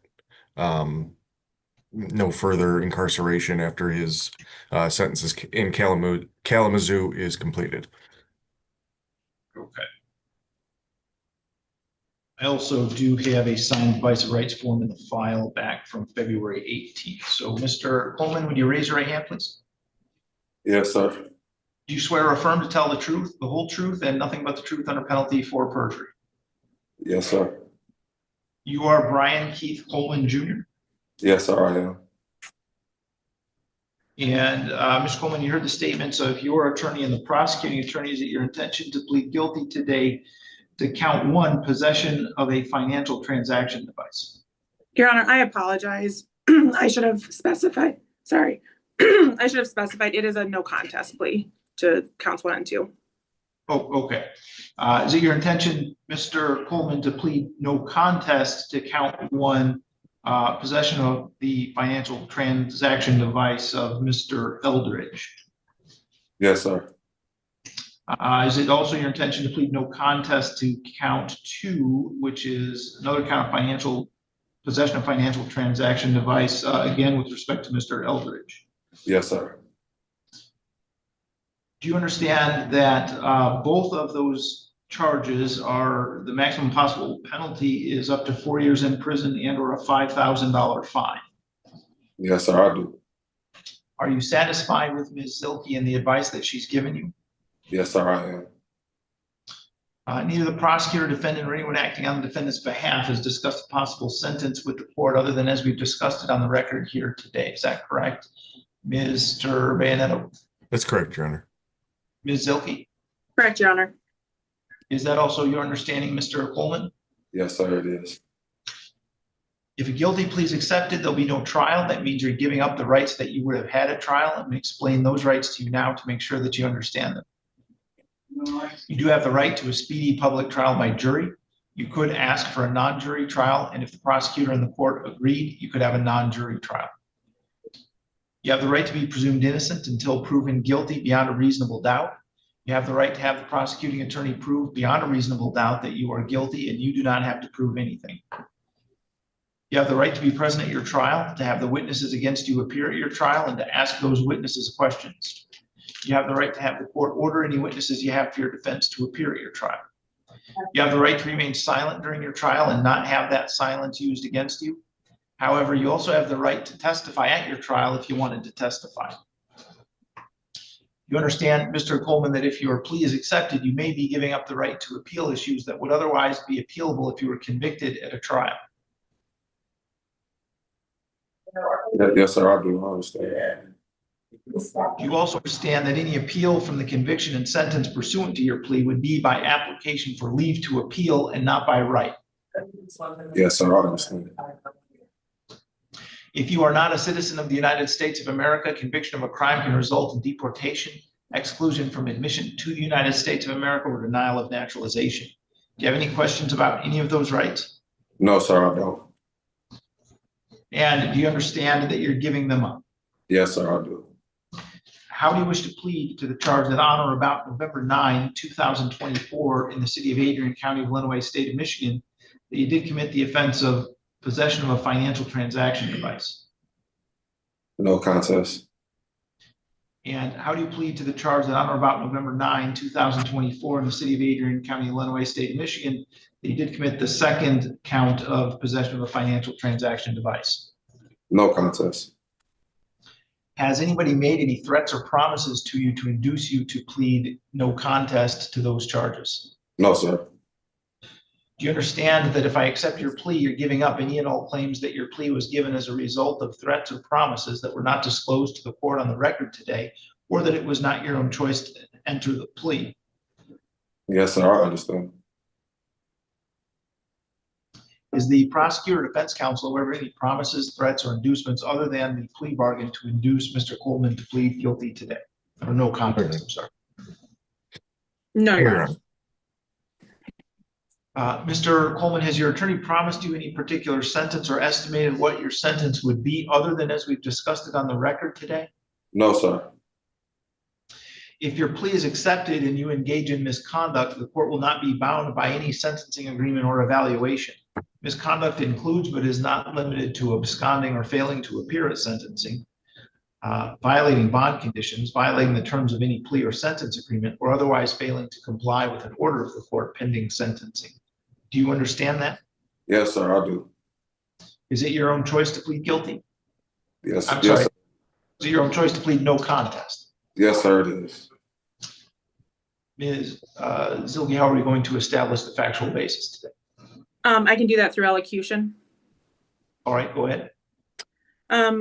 Mr. Coleman agrees that the state could prove that on or about November 9th, 2024, in the city of Adrian, County of Lenawee, state of Michigan, specifically at the Meyer store in Adrian, Michigan, Mr. Coleman did have possession, 2 financial transaction devices, one issued by American Express, ending in 1001, and another issued by Visa, ending in 6972, both issued to Evan Robert Eldridge, with the intent to use that financial transaction device, knowing that such possession was without consent of the device holder of Mr. Eldridge. I believe that would suffice. Are the people satisfied with that as a factual basis? I'm sorry, you responded, but I couldn't hear it. Yes, Your Honor. Okay. Has the court complied with MTR 6.302 B, C, and D? It has, Your Honor. Yes, Your Honor. All right, I will accept the plea. It's been given understandably, voluntarily, and accurately.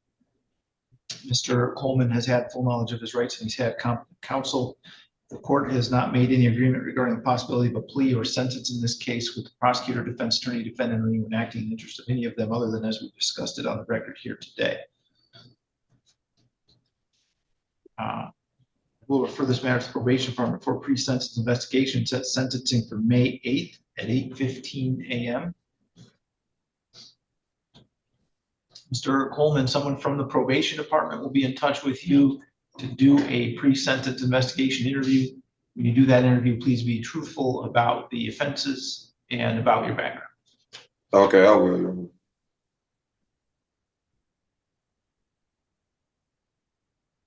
And Ms. Teskey, do you need a breakout room with Mr. Coleman to get his information? Your Honor, by my understanding, I heard he's at the Kalamazoo County Jail until I didn't catch the out date, but we'll just contact him there. Okay, I believe it's sometime in August. August? Okay. Okay, so Mr. Coleman, you are all set for today. You can go ahead and log out. All right, thank you. Thank you, Your Honor. Thank you. Mr. Murphy, are you ready to proceed with Mr. Vaughn? Yes, Your Honor. Okay, Mr. Vaughn, you can come forward and sit at the table here closer to the television.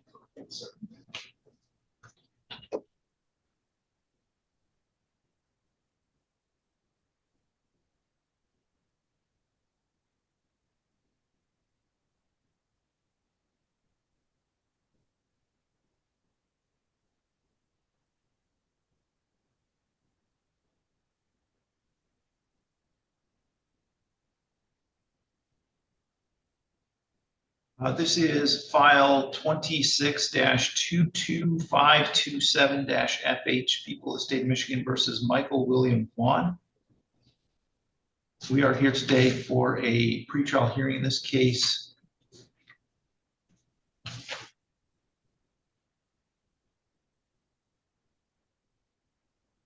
There is also a pending show cause. First, going to have the attorneys place their appearances on the record, beginning with Mr. Bennett. Alex Bayoneto for the people. Matthew Murphy appearing on behalf of Mr. Vaughn. And sir, you are Michael William Vaughn, is that correct? Yes, sir. Mr. Vaughn, have you received a copy of the motion, affidavit, and order to show cause? Yes, I did. That document alleges that you violated your bond conditions by testing positive for alcohol on January 31st.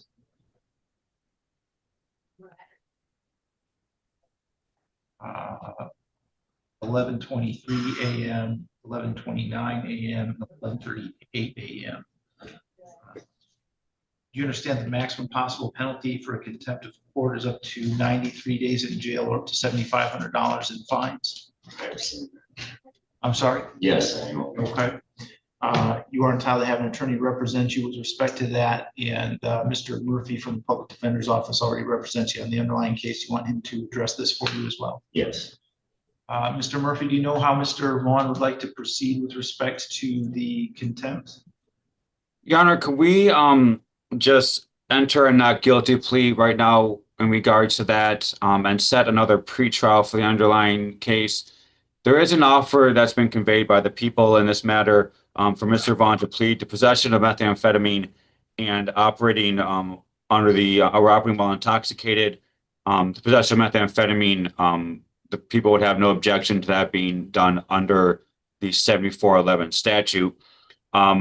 There was, after talking to Mr. Vaughn and I was watching the videos in this matter, I'm going to talk to my clients more, but I think I'm going to probably file a motion challenging the stop in this matter. And as such, I would just ask for, another pretrial date.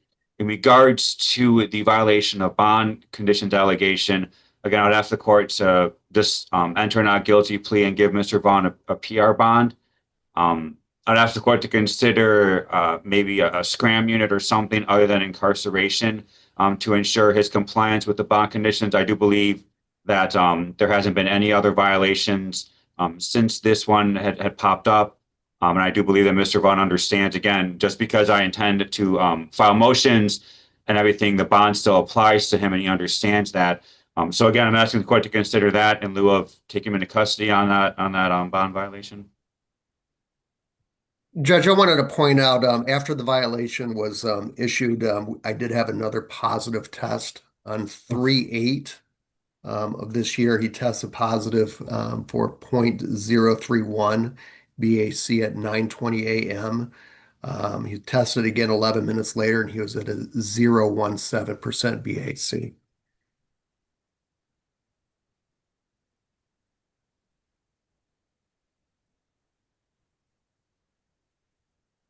Your Honor, I apologize for making the record inaccurate. I wasn't aware of those other positive tests. Okay. Mr. Bayoneto, is there anything you'd like to address with respect to that issue? Yes, Your Honor. Given that there's multiple violations pending, I would ask that the court remand the defendant into custody at this point. I do have concerns, given the nature of the charges and his current continued use. If the court is not inclined to at least remand at this time, I would agree with Mr. Murphy that a scram unit at the very least is appropriate. So that would be our request, Your Honor.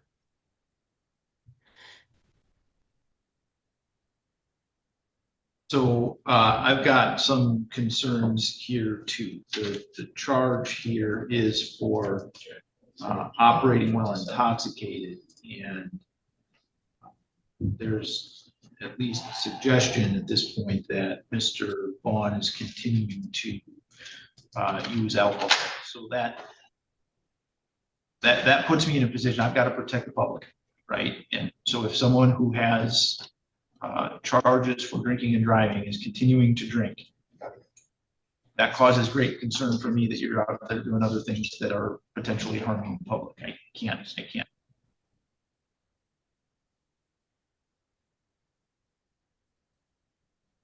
I am willing at this point to enter a not guilty plea on the contempt modified bond condition so that it's a scram unit.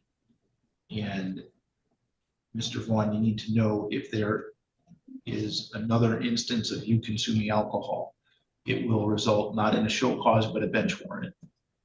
And at that point, I'm going to say, you know, my duty to protect the public from the dangers of you drinking is a bigger issue than your being allowed to be out on bond conditions. So this is absolutely your last opportunity, your last chance. You cannot drink any longer. If you do, then I'm going to have to hold you at the jail to make sure it's not happening, because it's the only other option I have to make sure that it's not. Fully intend to comply. I was struggling a little bit. I signed up for some programs to help me along with that too. I'm done with it. There was extenuating circumstances, the times that I did. I don't want you to say anything further about that, because you're pleading not guilty and potentially compromising. Thank you. You're not guilty plea.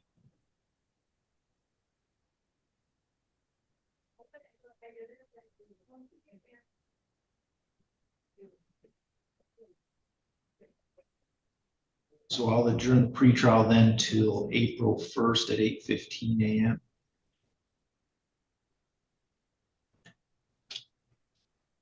Yeah, Sorry, Your Honor, what was that date? April 1st. Okay, thank you.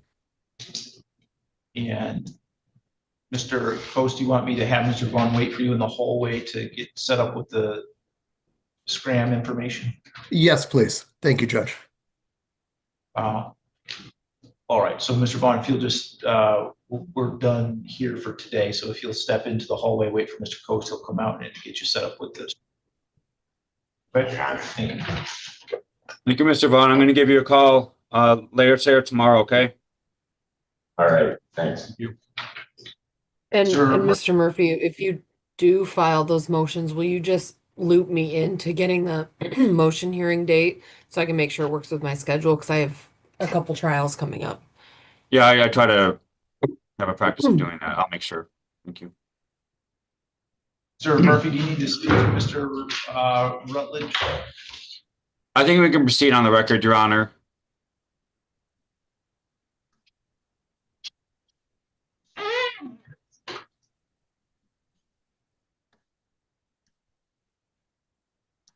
This is file 25-22275-FH and 26-22590-FH. People versus Lucas Allen Rutledge. We are here today for a pretrial in the 25 file and an arraignment in the 26 file. First, can I have the attorneys place their appearance on the record, beginning with Ms. McClure. E.B. McClure on behalf of the people. Matthew Murphy appearing on behalf of Mr. Rutledge. And sir, you are Lucas Allen Rutledge? Yes. Mr. Murphy, does Mr. Rutledge wish to have the information read this morning? No, Your Honor, we would waive a reading of the information. We acknowledge receipt of said information, the witness list, and the discovery demand. In this matter, we're to ask for the court to enter a not guilty plea and set this for another pretrial, along with the violation of probation hearing as well for another pretrial. I'm going to try to have Mr. Rutledge screened, see if he would be able to go into the enhanced treatment court, the mental health treatment court that's offered down in district court as a result of any sentence moving forward on this. And so again, just because it's an arraignment, I'll just ask for that to be set. And I think things should be worked out by the next pretrial date.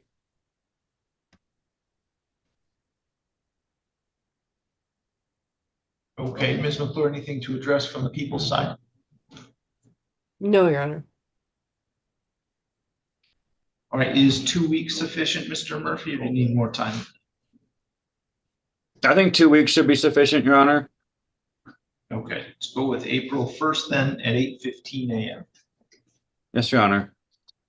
And Mr. Murphy, would you prepare that stipulation in order? Oh, Yes, Your Honor, I will. Well, it's I apologize. It's an arraignment and a probation violation, so we don't need a stiff order. The court will do those notices. Okay. Understood, Your Honor. All right, Mr. Rutledge, you can let the officer with you know that you're done with court for today. Lucas, I'll talk to you soon, okay? All right, thank you. All right, Mr. Murphy, do you need to speak to Mr. Valdez? If I could, please, Your Honor.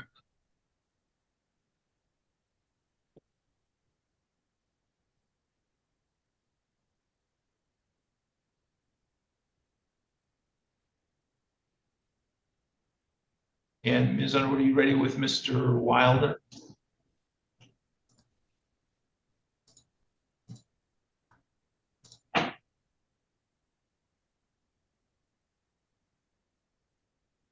Mr. Valdez is going to put you in a breakout session with Mr. Murphy.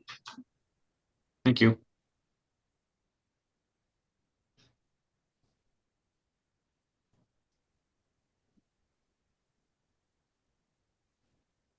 All right, Mr. Merritt, if you're there and your vehicle is stopped, I'll need you to unmute your device. Okay, so we're back on the record in file 25-22173-FH, People versus Brian Lee Merritt. And Mr. Merritt, I was explaining that you have a right to be represented by an attorney at this hearing and any other hearings that we have regarding this matter. If you're not able to afford an attorney, you can tell me that and I'll appoint one for you at public expense. Do you understand that? Yes. And so Mr. Monrez withdrew at our last hearing. Do you want to be represented by an attorney? Yes, I do. Do you have the ability to pay for your own attorney? I do not. Okay, so I will appoint the public defender's office to represent you in this case. And we will set the pretrial out for you to get in touch with them and have a conversation with them. I will set the next pretrial for April 1st. That's 2 weeks from today at 8:15 a.m. And we'll also do an order appointing the public defender's office for you. And send that over to them. I would recommend you contacting the public defender's office probably tomorrow or Friday once we've had an opportunity to sign that order and get it sent over there. Okay. Okay, so you're all set for today. You can go ahead and log out. All right.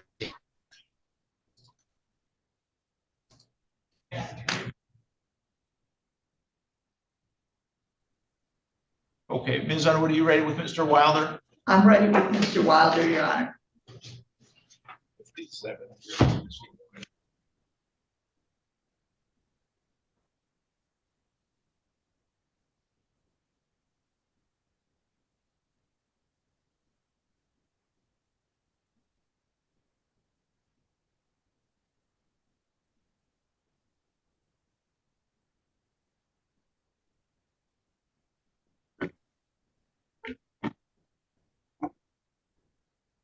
All right, good morning, sir. You're Mr. Sepulveda?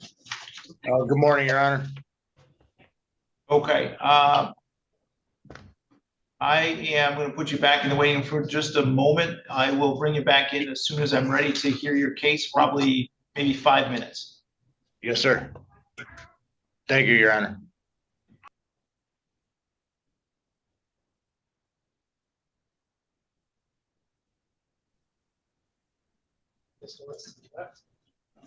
Straightforward, all really straightforward. Come to the podium here. Yeah, hold on. And stand at the podium next to your attorney, please.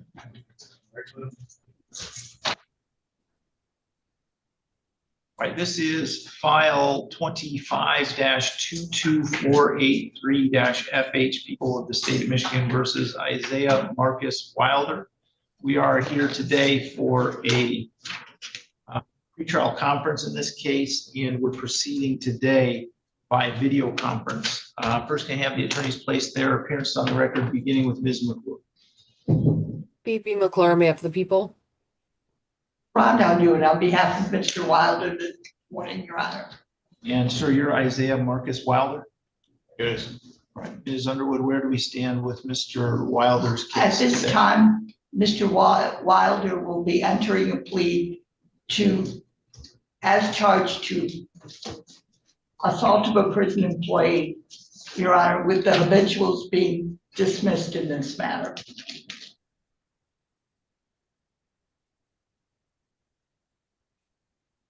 All right, Ms. McClure, is that a complete and accurate statement of the plea agreement? It is, Your Honor.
Okay, Mr. Wilder, the bailiff is going to hand to you an advice of rights form. Take whatever time you'd like to look at that, and if and when you're comfortable, sign it at the bottom.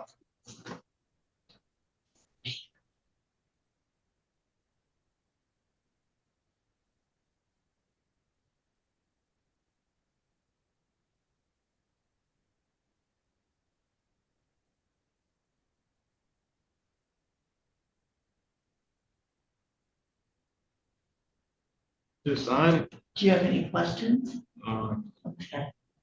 Sign right there.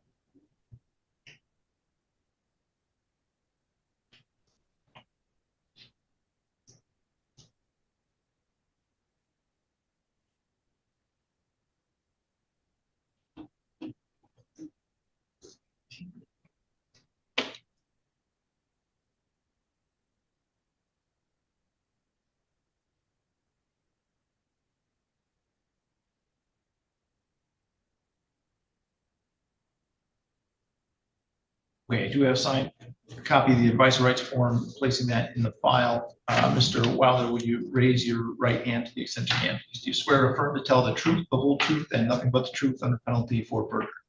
yes. And you are Isaiah Marcus Wilder? Yes. You can put your hands down if you like. Mr. Wilder, you've heard the statement of your attorney and the prosecuting attorney. Is it your intention to plead guilty today to assault of a prison employee? Yes. Do you understand that the maximum possible penalty for that offense is up to 5 years in prison and or a $2,500 fine? Yes. Are you satisfied with Ms. Underwood and the advice that she's given? Yes. Neither the prosecutor, defendant, or anyone acting on the defendant's behalf has discussed a possible sentence with the court other than, has not discussed possible sentence with the court. Is that correct, Ms. McClure? That's correct. Ms. Underwood? It is, Your Honor. Is that also your understanding, Mr. Wilder? Yes. If a guilty plea is accepted, there'll be no trial. That means you're giving up the rights that you would have had at trial. I'm going to explain those to you now to make sure that you understand them. You have the right to a speedy public trial by jury. You could ask for a non-jury trial, and if the prosecutor and the court agreed, you could have a non-jury trial. You have the right to be presumed innocent until proven guilty beyond a reasonable doubt. You have the right to have the prosecuting attorney prove beyond a reasonable doubt that you are guilty, and you do not have to prove anything. You have the right to be present at your trial and to have the witnesses against you appear at your trial and to ask those witnesses questions. You have the right to have the court order any witnesses you have for your defense to appear at your trial. You have the right to remain silent during your trial and not have that silence used against you. However, you also have the right to testify at your trial if you wanted to testify.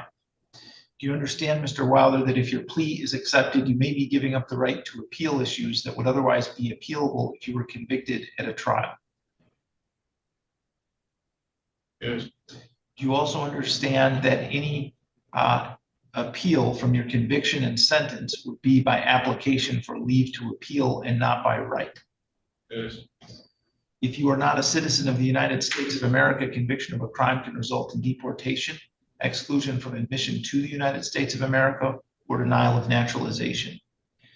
Do you have any questions about any of the rights I've explained to you? No. Do you understand that you're giving those rights up? Yes. How do you want to plead to the charge that on or about July 23rd, 2025, in Madison Township, Lenawee County, Michigan, that you did commit the offense of assault of a prison employee? You. Has anybody made any threats or promises to you to induce you to plead guilty to that charge? No. Do you understand that if I accept your plea, you're giving up any and all claims that that plea was given as a result of threats or promises that were not disclosed to the court on record this morning, or that it was not your own choice to enter the plea? Yes. Is the prosecutor or defense counsel aware of any promises, threats, or inducements other than the plea bargain to induce Mr. Wilder to plead guilty today? No, Your Honor. No, Your Honor. Mr. Wilder, has your attorney promised you any particular sentence or estimated what your sentence would be? No. If your plea is accepted and you engage in misconduct, the court's not bound by any sentencing agreement or evaluation. Misconduct includes, but is not limited to, absconding or failing to appear at sentencing, violating bond conditions, violating the terms of any plea or sentence agreement, or otherwise failing to comply with an order of the court pending sentencing. Do you understand that? Yes. Is it your own choice to plead guilty today? Yes. Ms. Underwood, do you want to establish the factual basis? Yes, thank you.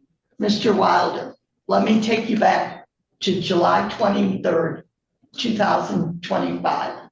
Were you an inmate at the Gus Harrison facility here in Adrian in Madison Township, Yes. County of Lenawee, State of Michigan? Yes. And you were lawfully incarcerated there, correct? Yes. And you came in contact with an employee of the prison named Eric Morris, is that correct? Yes. And did you assault Mr. Morris? Yes. And you assaulted him by hitting him in the head, correct? Yes. And you had no permission to assault Mr. Morris? No. I believe the facts are established, Your Honor. People are Has the satisfied, court- Your Honor. Has the court complied with MCR 6.302 B, C, and D? It has, It Your Honor. has. All right, I will accept the plea. It's been given understandably, voluntarily, and accurately. Mr. Wilder has had full knowledge of his rights, and he has had competent counsel. The court's not regarding the possibility of a plea or sentence in this case with the prosecutor, defense attorney, defendant, or anyone acting in the interest of any of them. I will refer the matter to the probation department for a pre-sentence investigation and set sentencing for May 15th at 8:15 a.m. I'm sorry, could you repeat that date again? May 15th. May 15th? Thank you, Your Honor. Mr. Wilder, you have the right to be present in person for the sentencing hearing in the courtroom. If you don't want to be in person, we can also do it by video conference. You would need to waive your right to be here in person. Do you know what you would like to do if you want to be here in person or on Zoom? Person. Okay, so Mr. Wilder's requested to be here in person. Ms. McClure, can the prosecutor's office prepare an in-person writ for the sentencing date? Yes, I will request that be done. Okay. All right, I think we're all set then. If there's nothing else, we can move this case for today. Have a safe trip back. I know, don't be crossed out. Mr. Welch, I guess, wants to say. Okay, Mr. Murphy, you ready to proceed with Mr. Valdez? Yes, Your Honor. This is file 25-22482-FH People versus Samuel Raul Valdez. We are here today for a pretrial conference in this case, and we're proceeding by video conference. First, can I have the attorneys place their appearance on the record, beginning with Mr. Bayonet. Alex Bayoneto for the people. Matthew Murphy appearing on behalf of Mr. Valdez. Yes, Yes. Sir, you are Samuel Valdez, correct? I am. Okay, Mr. Murphy, where do we stand with Mr. Valdez's case today? Your Honor, there were discussions with the defense and the people about trying to work out a plea in this matter that would have Mr. Valdez enter into Veterans Court. Now, I didn't request this at the beginning of the case because I wasn't sure it was necessary. However, during the progression of the case and interacting with Mr. Valdez, I think at this point I'm going to ask for another pretrial, and I'm going to put in a request for an evaluation of competency and criminal responsibility in this matter. I think that's at this point, I guess I think that's the most appropriate thing for me to do moving forward. So I'm asking for a pretrial. We'll put in the request in order today. I don't know how long ultimately all that will take, so I guess I leave in the court's discretion in regards to when that pretrial should be set. All right, Mr. Bandetto, anything to address from the people's side? No, Your Honor. No. Okay, let's go with, I'm gonna say if there's gonna be those evaluations, let's go with June 24th for the next pretrial. Yes, Your Honor. And Mr. Murphy, would you do that stipulation in order, please? Yes, Your Honor. Is there anything else that we need to address with the case today? Not from the people, Your Honor. Nothing further from the defense, Your Honor. Thank you. Okay, so Mr. Valdez, your next court date is June 24th at 8:15. You'll use all the same Zoom information that you used today to log in. Okay, Your Honor. Okay, you are all set then. You can go ahead and log out. Thank you, Mr. Valdez. Again, I'm going to talk to you soon after we get that paperwork in and everything and let you know what's going on, okay? Okay, thank you. Thank you.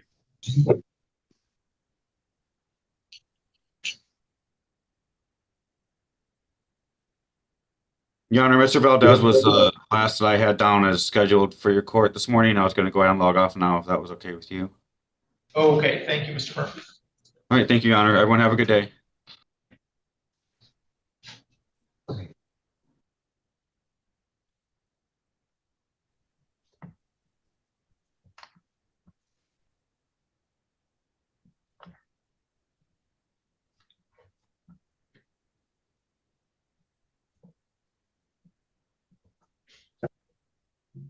Okay, this is file 23-21463-FC, People of State of Michigan versus Ricardo Sepulveda. We are here today for a hearing on Mr. Sepulveda's motion to vacate conviction and dismiss time-barred offenses. We are proceeding today by video conference. Ms. Hoffman, would you like to place your appearance on the record? Certainly. Benita Hoffman, Assistant Attorney General on behalf of the people. And sir, you are Ricardo Sepulveda, correct?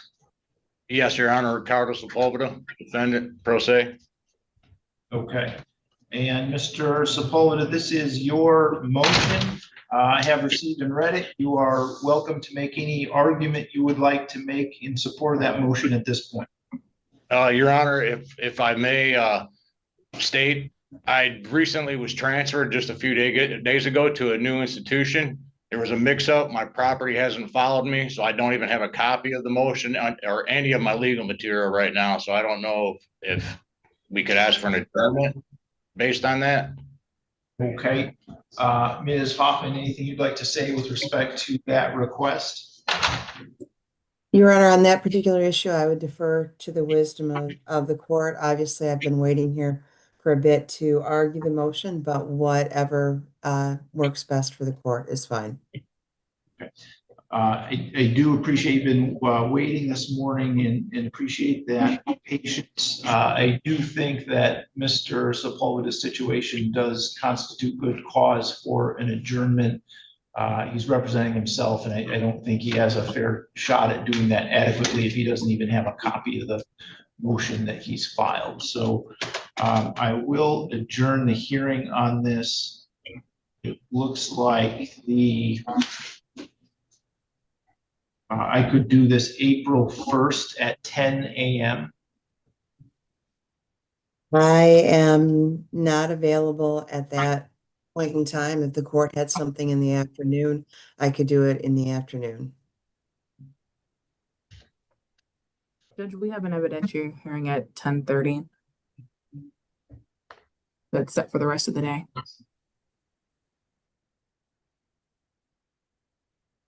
All right, how about April 15th?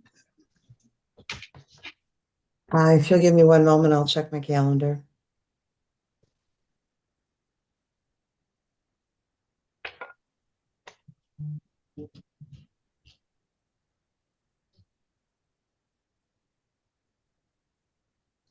Oh, April 15th is awful, Your Honor.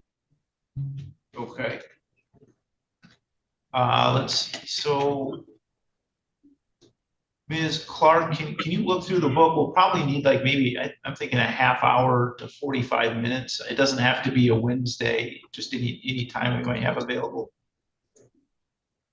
Your Honor, Yes, if I sir. could propose an option, on the 16th, I'm appearing before you on the People versus Sean Dickerson's sentencing matter. If you could work this in that date, that would be ideal, at least for me. But if it doesn't work for the court, obviously.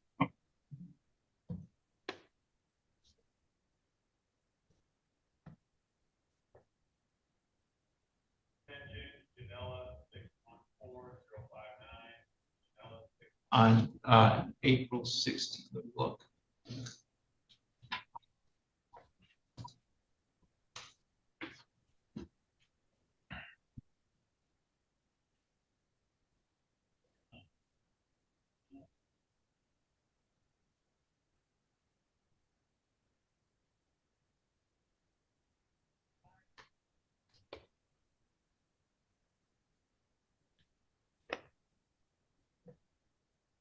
Francis, is the Nicholas Bosell trial still on?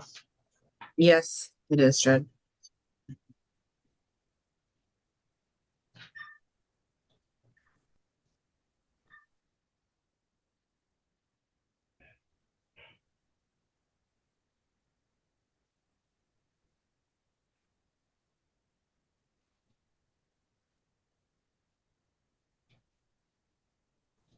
Okay.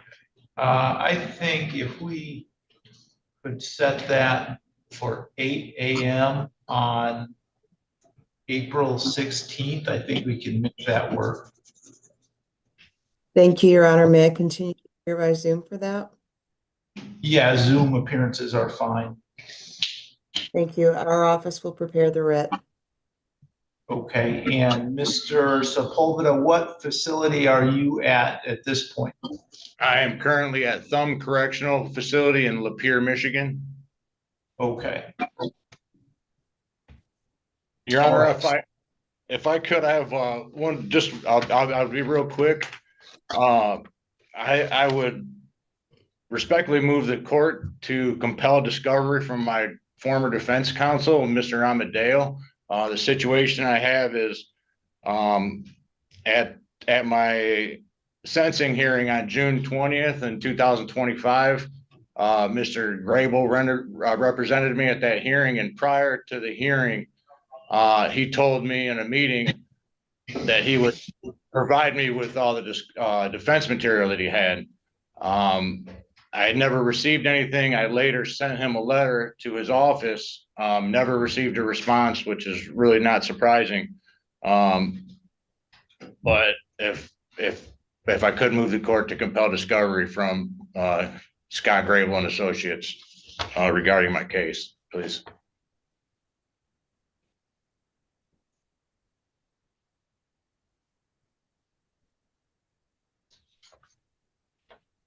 Ms. Hoffman, anything you'd like to say with respect to that request?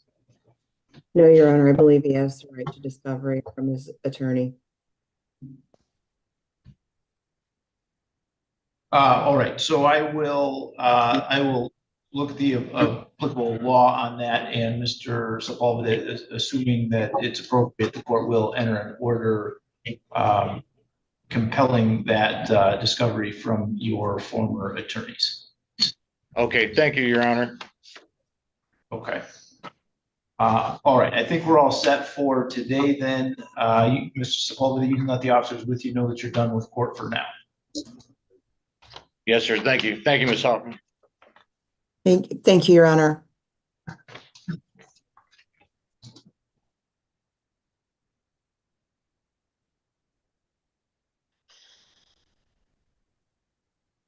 Okay, Mr. Coleman, are you there at the MDOC facility?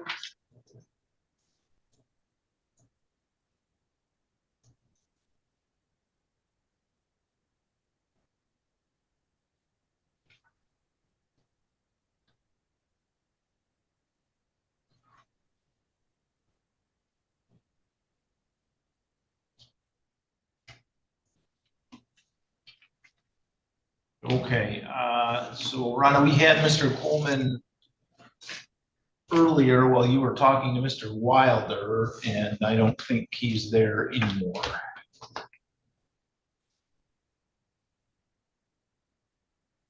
So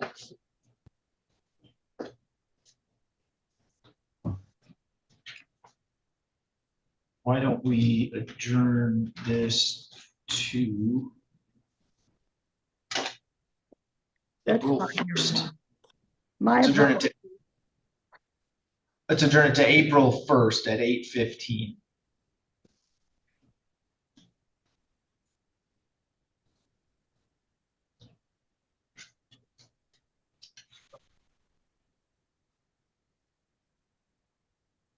I will do this stip to adjourn with Mr. Bayonetta's permission, if Mr. Bayonetta does the writ. I will make sure that's done. Thank you, Rhonda. It looks like we need prints for Mr. Coleman, so can we do an in-person writ for that? Yes, Your Honor. Okay, thank you. All right, and then the only, I've got, I want to call for Mr. Ford.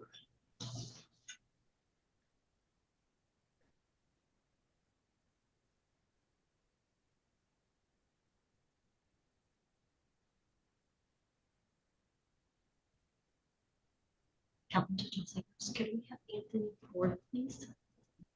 Thank you. Yes. Thank you. Bye. This is file 25-22343-FH, People of State of Michigan versus Soraya Charlie Kirk. We are here today for a hearing on a summons for probation violation, and we are proceeding today by video conference. The courtroom is also open to the public. The record should reflect that this was set for a summons on a probation violation hearing for today at 8:15 a.m. It is now 10:38 a.m. Ms. Kirk was ordered to appear to respond to the summons. She has failed to appear. I am going to issue a bench warrant for her arrest and set bond in the amount of $25,000 cash or surety.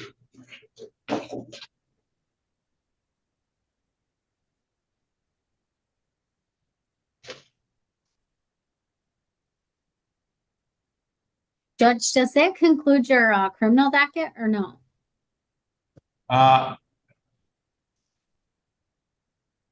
Yes, it does. Okay. I've got one other bench warrant to enter on a probation violation, but that's it. Soraya Kirk? I just did that one. I've also got Cassie Coley. Oh, yeah, those are both Miss Walsh. Yeah. Okay.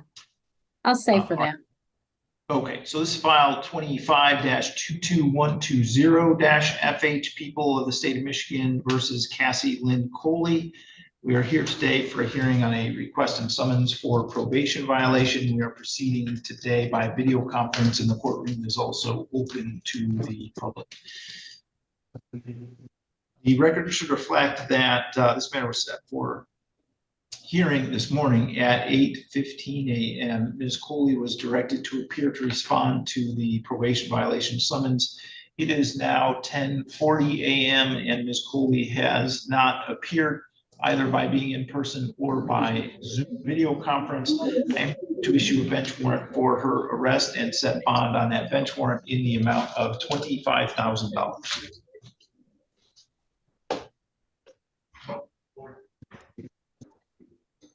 Okay, and then the only other thing left is a friend of the court show cause. Good call. Jeff Andrews. I don't know if you. Oh. You're okay. I haven't heard the voices. Okay, this is file 96-18024-DP, Rosalinda Quist versus Anthony Benjamin Ford. We are here today for hearing on a bench warrant for failing to appear at a friend of the court show cause hearing. We are proceeding today by video conference. Sir, you are Anthony Benjamin Ford? Yes, Your Honor. Mr. Ford, have they given you a copy of the warrant? No. All right, we will send this over to the jail and have them bring you a copy. In the meantime, I will let you know that the warrant alleges that you failed to appear for a friend of the court show cause hearing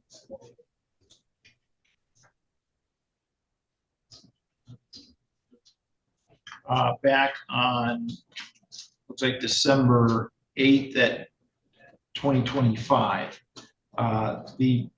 It also appears from the friend of the court information that I have that you have a child support arrears in the amount of $7,270.60.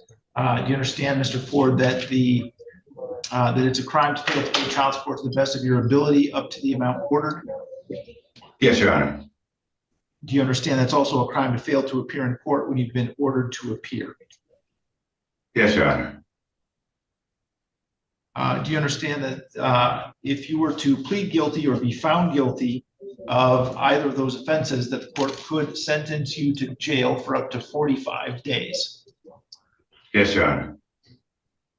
You are entitled to be represented by an attorney here today and at any other hearings that we have regarding this matter. If you can't afford an attorney, you can tell me that and I'll appoint one for you from the public defender's office. Do you understand that? Yes, Your Honor. Do you want to be represented by an attorney today? Yes, Your Honor. Do you have the ability to pay for your own attorney? No, Your Honor. All right, I will appoint the public defender's office and have you speak to Ms. Underwood from the public defender's office right now.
Okay, we have Ms. Underwood and Mr. Ford back from the breakout session. Ms. Underwood, do you want to place your appearance on the record?